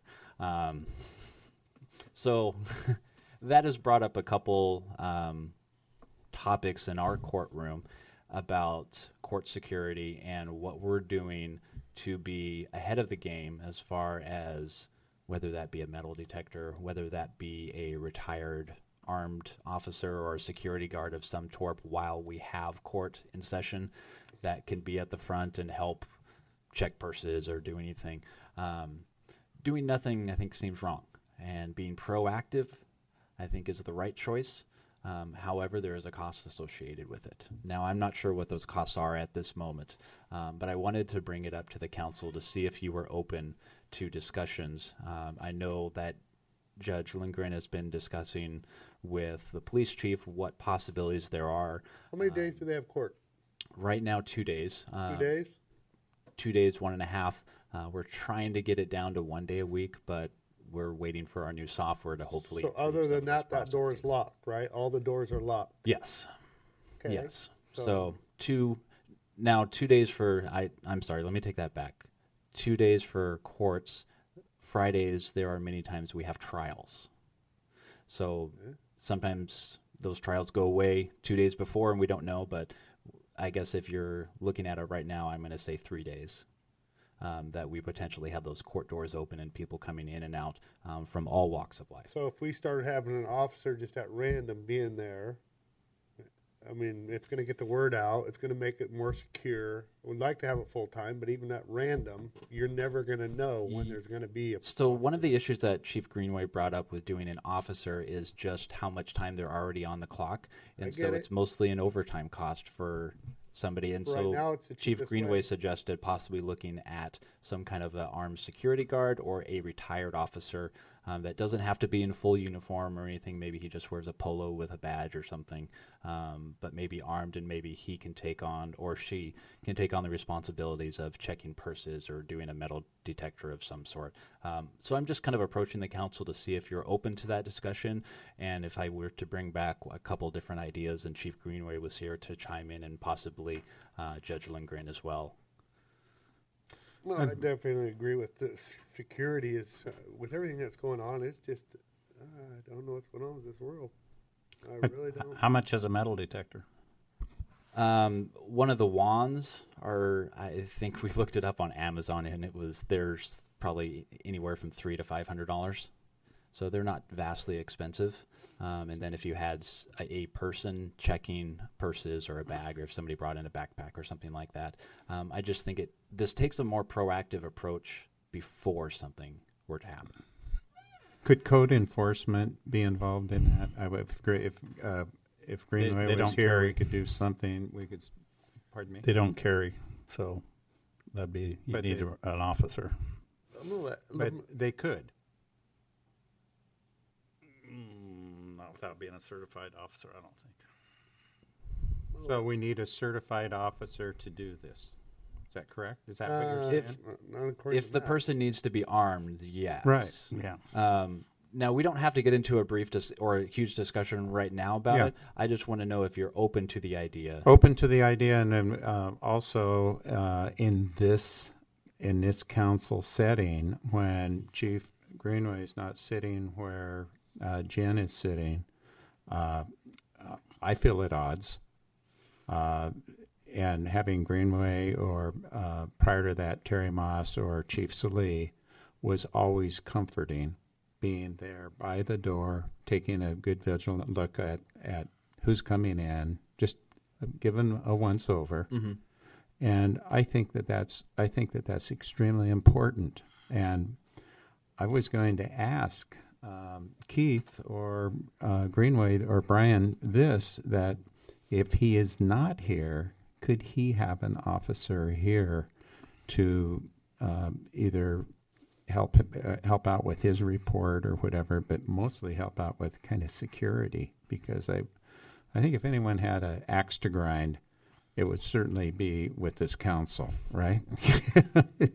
There are And- times when you make unpopular No. choices. No, I'm just being facetious about that. So, I- and on that note for the council, I think I brought this up, or Kathy did. We did meet with a CIS risk manager as well as a prior police chief, and talked about safety around the entire city hall and specifically in this room. Okay. And so we're waiting for that report to come back from Okay. CIS, Okay. as well as some staff suggestions for security upgrades that are not too cost prohibitive. Yeah. So that report will be coming in the near future to you to discuss of how we want to move forward, just so you're aware. Okay, Agnes had her hand raised, and I'm going to let her come up, and because I think she has something for us. Agnes Peterson, and let me say that I've been practicing law in the courts of Oregon for about 60 years. And one day I was in my office and I got a phone call that Candy Jones got shot in a divorce case in Multnomah County, Oregon. A good friend of mine was a partner to Candy Jones, and he was supposed to go to that hearing.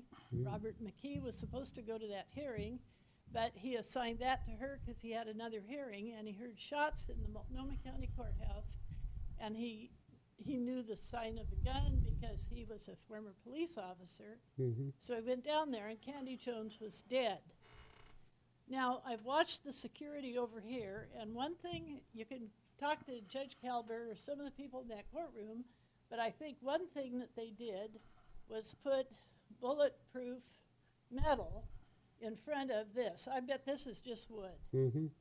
And so, if it gets bad, you're supposed to jump under the chair. Exactly.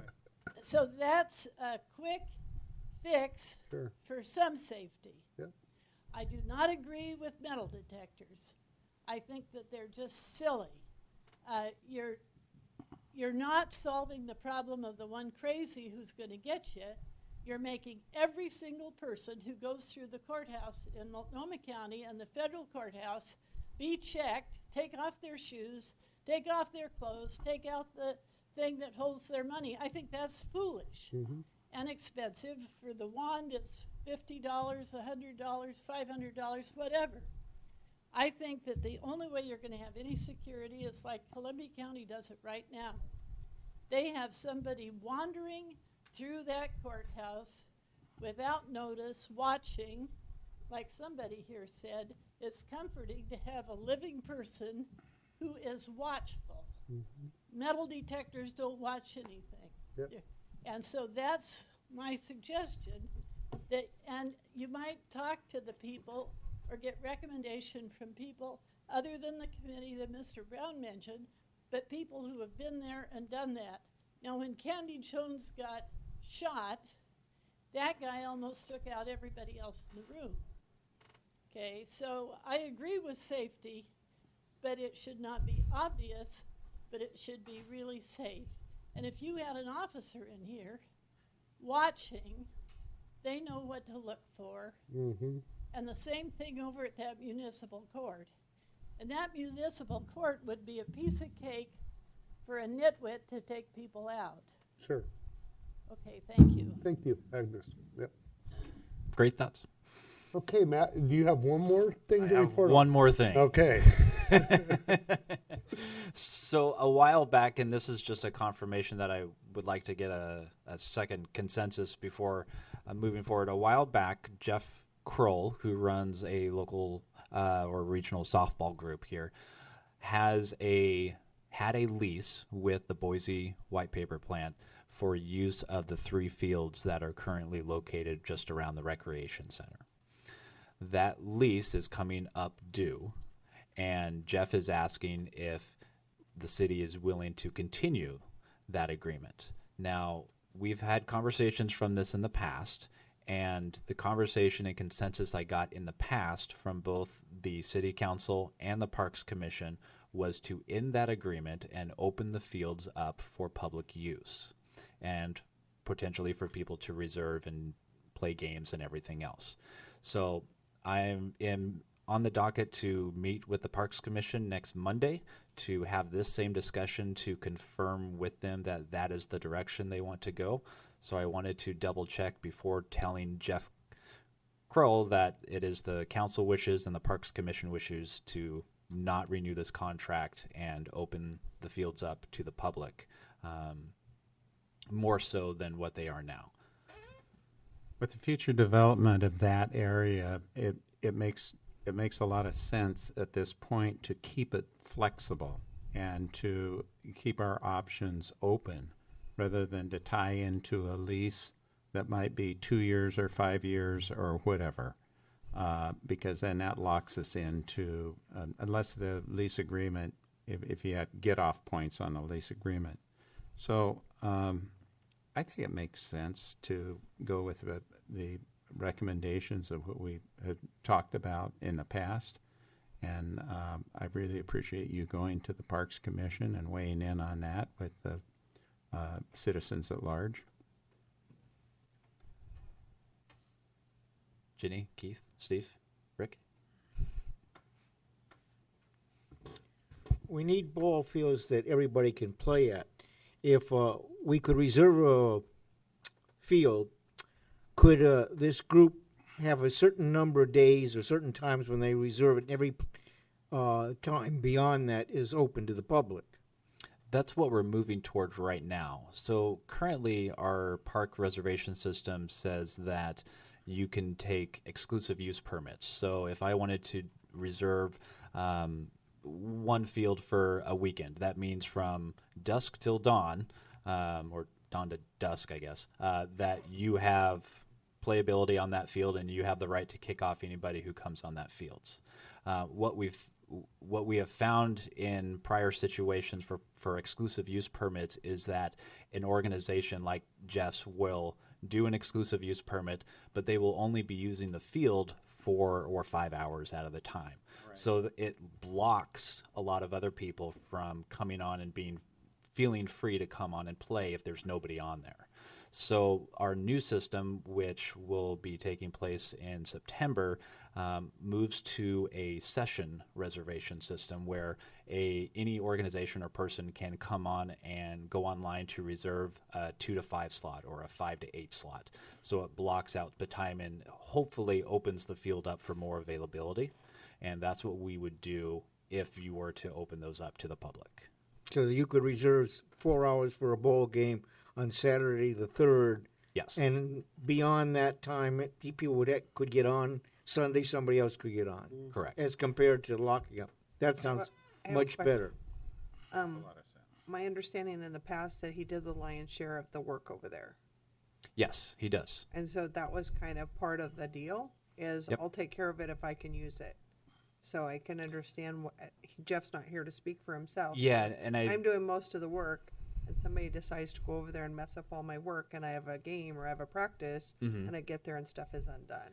So that is part of the discussion that the Parks Commission has had, and and Doug can maybe fill in if I'm missing something, or Sue can as looks overseeing Public Works.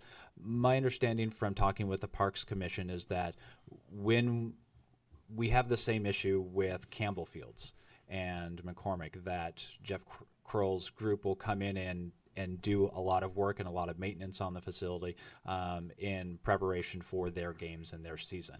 And when other people come onto the fields, they may not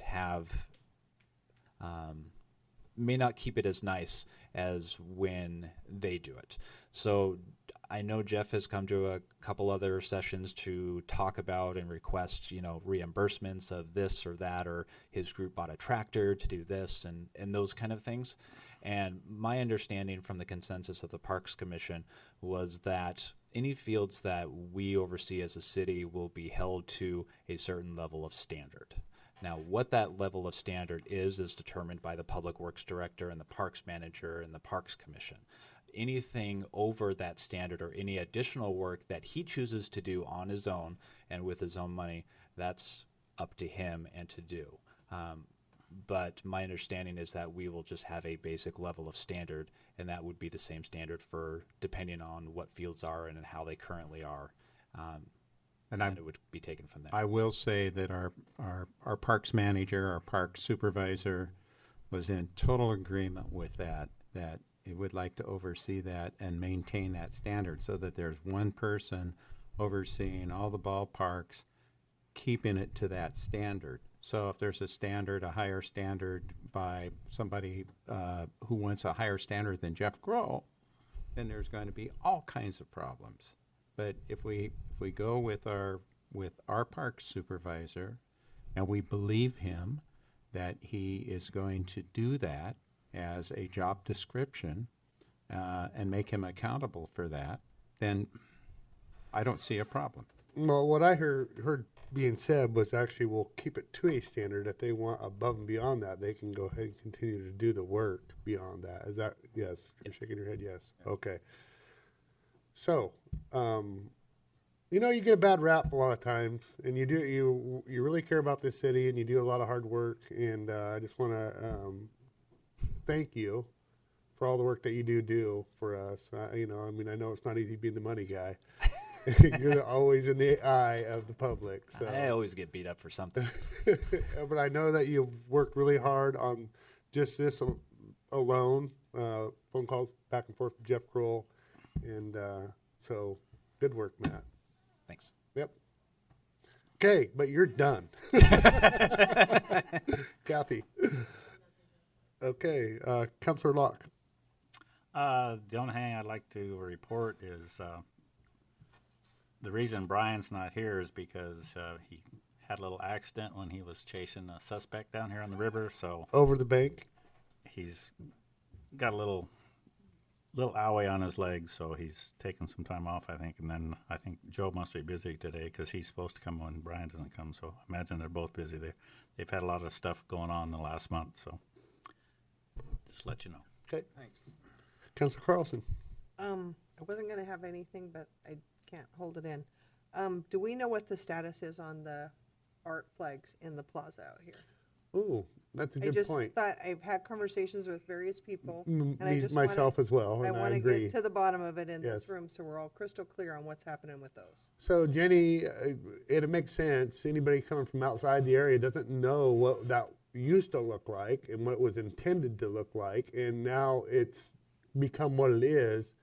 And I'm gonna have to agree with her that it needs to be taken down. It looks like a bad wash If day. you don't know, so we need somebody to get a hold of Joan.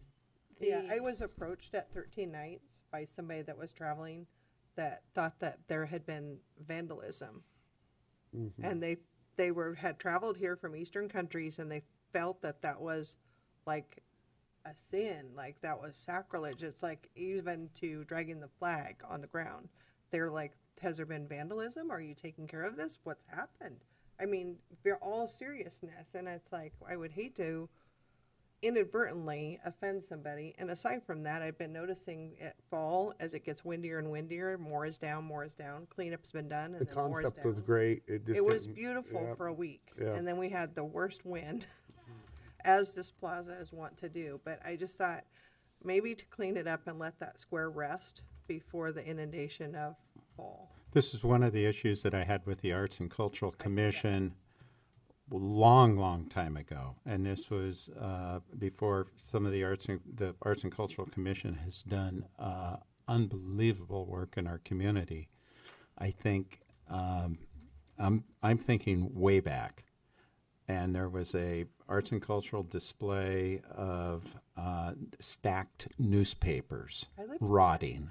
I lived here and then. in McCormick Park.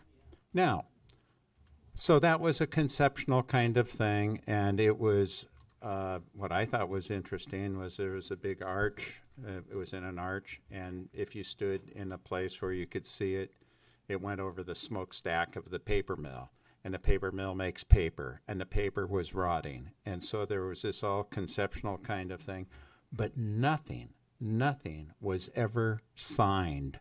And there was no information of who did that, who created that artwork, why they created it, and what they were trying to say and what they were trying to do.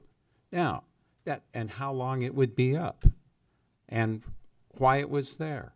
So that just brings to mind that there is nothing to guide our minds to what's going on here, who did it, how long it's going to be up, and why it's there.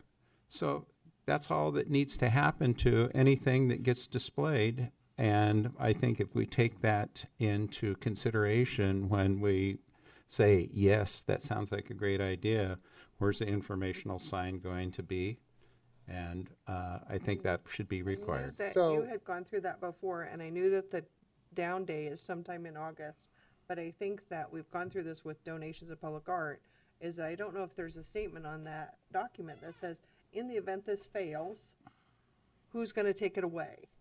You know, because we've had other things given to the city that just get deposited into a park, and then our public works people and community people go, what is that? Why didn't it go away when the holiday was over, kind of thing? And it's like, just when Joan came here, it was a beautiful project. It is. Huge idea, huge Yes. amount of work, but just like, if it fails, do we have permission or? Well, that's why I was just gonna make a motion that we give Joan a call, and if she does not respond, tell her that we'll give her, what, a little over 2 weeks to get it down? If not, we're not gonna be pretty about getting it down, because we're not gonna waste our city employees' time on taking that down. We're gonna take it down and trash it. I mean, we're gonna take it down in a big hurry, because those are tax dollars, but it's coming down, one way or the other. Okay. Oh, got Margaret coming I have in. a similar sort of question about the banners that are out on the highway. The one that has winter, was there a winter one up out there? No, Oh. the ones that were created for all the riverfront communities. by, Shedco. It was a Ford family. It was a Ford Founda- Family Foundation. Ford Leadership Group that did it. And they have replaced them as they could, but the thing with that project is the PUD put them on the highway, and those are PUD poles.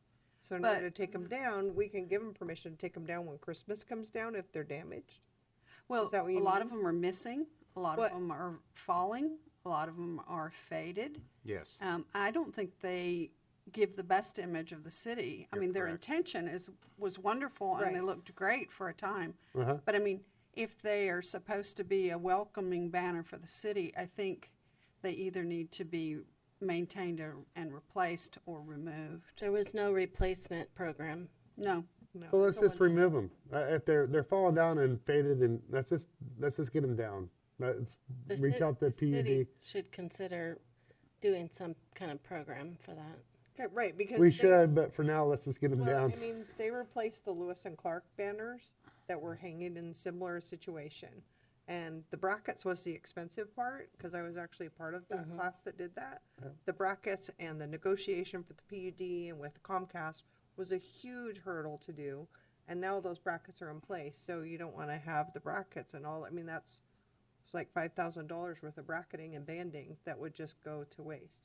And it's a standard size thing. So, I mean, I wouldn't just trash all that infrastructure if you're taking down the damaged ones. Not only that, I mean, if they're going through the process of taking them down, they could put something up very easy to Just swap replace 'em. them. Yeah, they can, but I don't want to go ahead and just do something for the moment, not well thought out, because we want the other ones down that need to come down. Sure, But Jenny they- could probably come up with something. But they go short out- amount of time. Well, I want Up there public. for the- I actually want public input on them. I want Could it the- to represent That's- our city. Can I suggest the Public Arts Commission Yeah, project exactly. for That's exactly a what the perfect ACC should be working project on. for the ACC Yeah. to take on, and they're looking for projects to do. So All right, let's pass word down that we would like to have them look at Margaret. There you go, you brought it I was up. just talking to Topaz about that, and we were just whispering in each other's ears.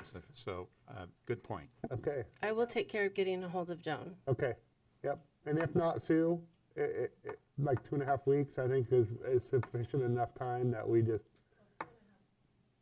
2.5 weeks is the time frame left for her to take it down.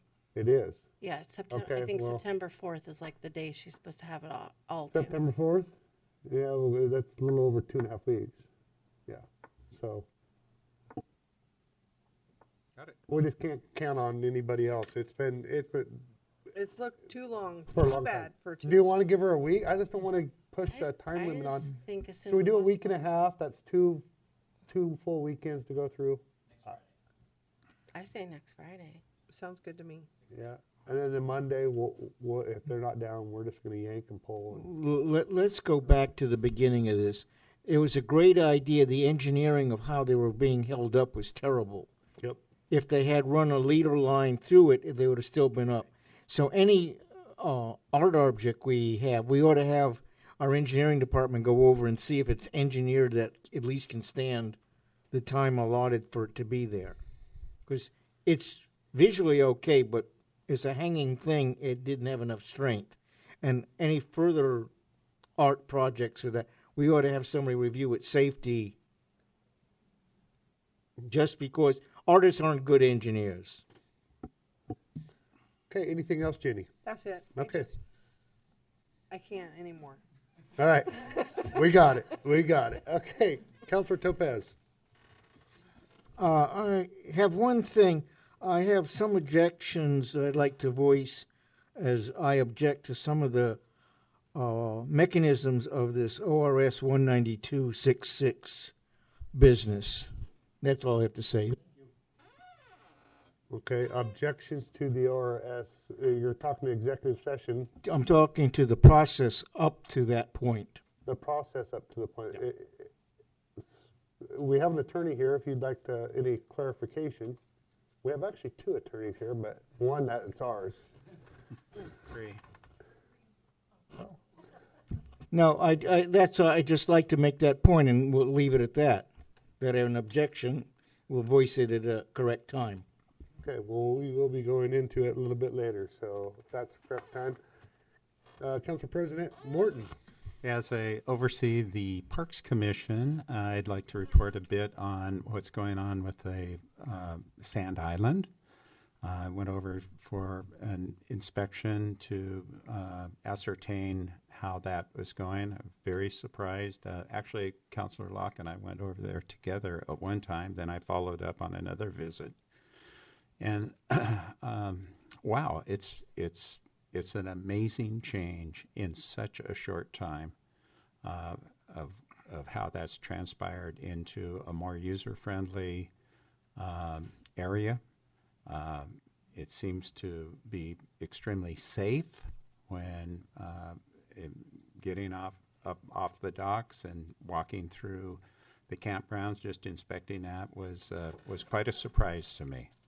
So hopefully that has happened. I mean, that's happened in such a short time, and I think many people expected more to happen in that amount of time. I don't know how many trees, Keith, maybe you can help me with this.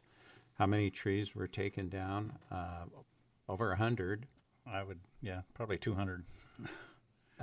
And those trees were trees that were vulnerable to any kind of wind storm or any kind of thing. So that in itself has been a huge safety factor. All of the cleanup that was done in that area is another factor, as well as the design of the campground and the cleaning and the updating of especially one of the restrooms on the south end. Looks like a brand new restroom out of a classy restaurant. I mean, it is great. So I see that, and I see those kinds of things as our consultant has moved forward in accomplishing that task, and it's saved the city a lot of money and a lot of liability thus far. The monetary amount of taking our public works crews and our parks crews over there 2 to 3 times a week, bringing the garbage back on that barge. They would have to take the entire day to work over there, and that doesn't even include the tree cutting and the wood cutting and the upkeep of the island. That was just emptying the garbage cans that were over there. So we're getting our money's worth there very directly and very quickly. And hopefully this goes on to continue to improve that island to a point that we're really proud of. My second visit there included interviews with individuals who were camping. Their main complaint was, well, everything is wonderful. We like the gentle breeze that's coming through the trees. It keeps all the bugs away, that kind of thing. The cleanliness of the park, the idea that they can get from the mainland over there and back at their request. Just makes a lot of sense to a lot of people. What they complained about was they compared it to state parks, and the state parks had running water. So as soon as our consultant figures out to get running water into those campsites, that's going to be a huge leap, and hopefully that those plans will be in place, whether it's a well or whether it's a line under the river. We don't know. So those things are yet to be resolved. But running water is going to be kind of the next step in that with the development of Sand Island. I got a compliment to give to our Public Works. I was down at Big River Bistro on Saturday morning, I believe, a week ago, and there were boaters that were around on a table, and they were enjoying the ambience of their food in that area. They're out on the sidewalk, and I went up to them. I says, "Hey, how's things going? You look like boaters. Where are you?" And they were tied up at the city docks, and they were on their way to Astoria for a cruise. They had just gone into the showers, put in quite a few quarters, and what they got was cold water. So I said, well, I'll get a report into our Public Works, and I called Sue Monday morning, and immediately that was fixed. So there's hot water, and I stepped out of council here before my report just to make certain that the hot water is still going over there, and it is. There was a guy in there showering. I says, "Hey, is it hot?" He says, "Yeah, it feels so good." So anyway, good things are happening in our parks, and I really encourage that if you have a bad experience in our park, that you call either the mayor or myself, or get a hold of the parks people. Be great. That's my. Can I just add on to that? I believe you were I amazing. I let you know what had happened was that one of the showers had been vandalized the week before, right before the weekend. Somebody had tried to short circuit the system so they didn't have to pay to get the water, and then they ended up ruining the whole thing. Water and electricity don't mix, and they could have died. Did they not realize that? Yeah, I'm not sure how it was that they were trying to get into there and go bypass the pay. So they did that in the men's shower, and then over the weekend they did the same thing in the women's shower. So both of them over the weekend. One of the men's was posted as out of order, or vice versa, and the other one, because it happened over the weekend, they weren't aware of it until Monday morning. But thankfully, Thad had ordered extra parts in advance. He got them Monday, and they got them fixed immediately. But if that continues to happen, let's tweak that camera. Let's tweak this camera a little bit more towards. Yeah, Matt looked to see if he could see that, and we've also moved forward and ordered the automatic locking doors for that restroom. Yeah. And for Campbell as well, because those are the times that we have the issues. Is it only makes sense during those nighttime when the park is theoretically closed anyway. Yep. So to try to short circuit that issue there. Yeah, I was just going to add, the only time we see those break-ins is in the evening times. Yep. After 9, 10 o'clock. Even on the cameras I saw, like 1 or 2 in the morning, there's still a bunch of what appeared to be teenagers skating around and hopping on the bathrooms, and one of them even got on the roof. Yep. Yep, I've seen that. I was just like, don't fall, buddy. Totally Nuts. But it happens. So locking the restrooms is the best option. And those cameras are not good for zooming in and doing stuff, even though it has that capability on the back end of things. But it's a great tourism, so to speak, capabilities. Yes, we're not going to point it inside. Okay, so I don't have much. Black Tie Blue Jean event. I've seen some people out there, quite a few people. A good fundraiser. I think it raised $171,000. 174. 174. I'm surprised you didn't bring this up. You are on the board, so. But what a great opportunity for future students to get a scholarship to college. So Then next, had their meeting last night and a port commission meeting this morning. I see that they actually held over the ground lease. If you're not familiar, Next Renewable Diesel is wanting to build out at Port Westward, and it's a $1.2 billion investment. There's a little details that need to be figured out, but that's a big stimulant to our area. So been watching that, and then was able to talk to John today a little bit prior to our meeting. He just wanted to express his thanks to the council just for allowing him to take 2 weeks off. That he's traveling with his family and having a really good time, and he just wanted me to let you all know that. Thanks, and he'll see you next week. So. With that, I think we're going to adjourn, and then we'll go get about 10-minute break, and then we'll go into executive session. Okay? So, we're adjourned.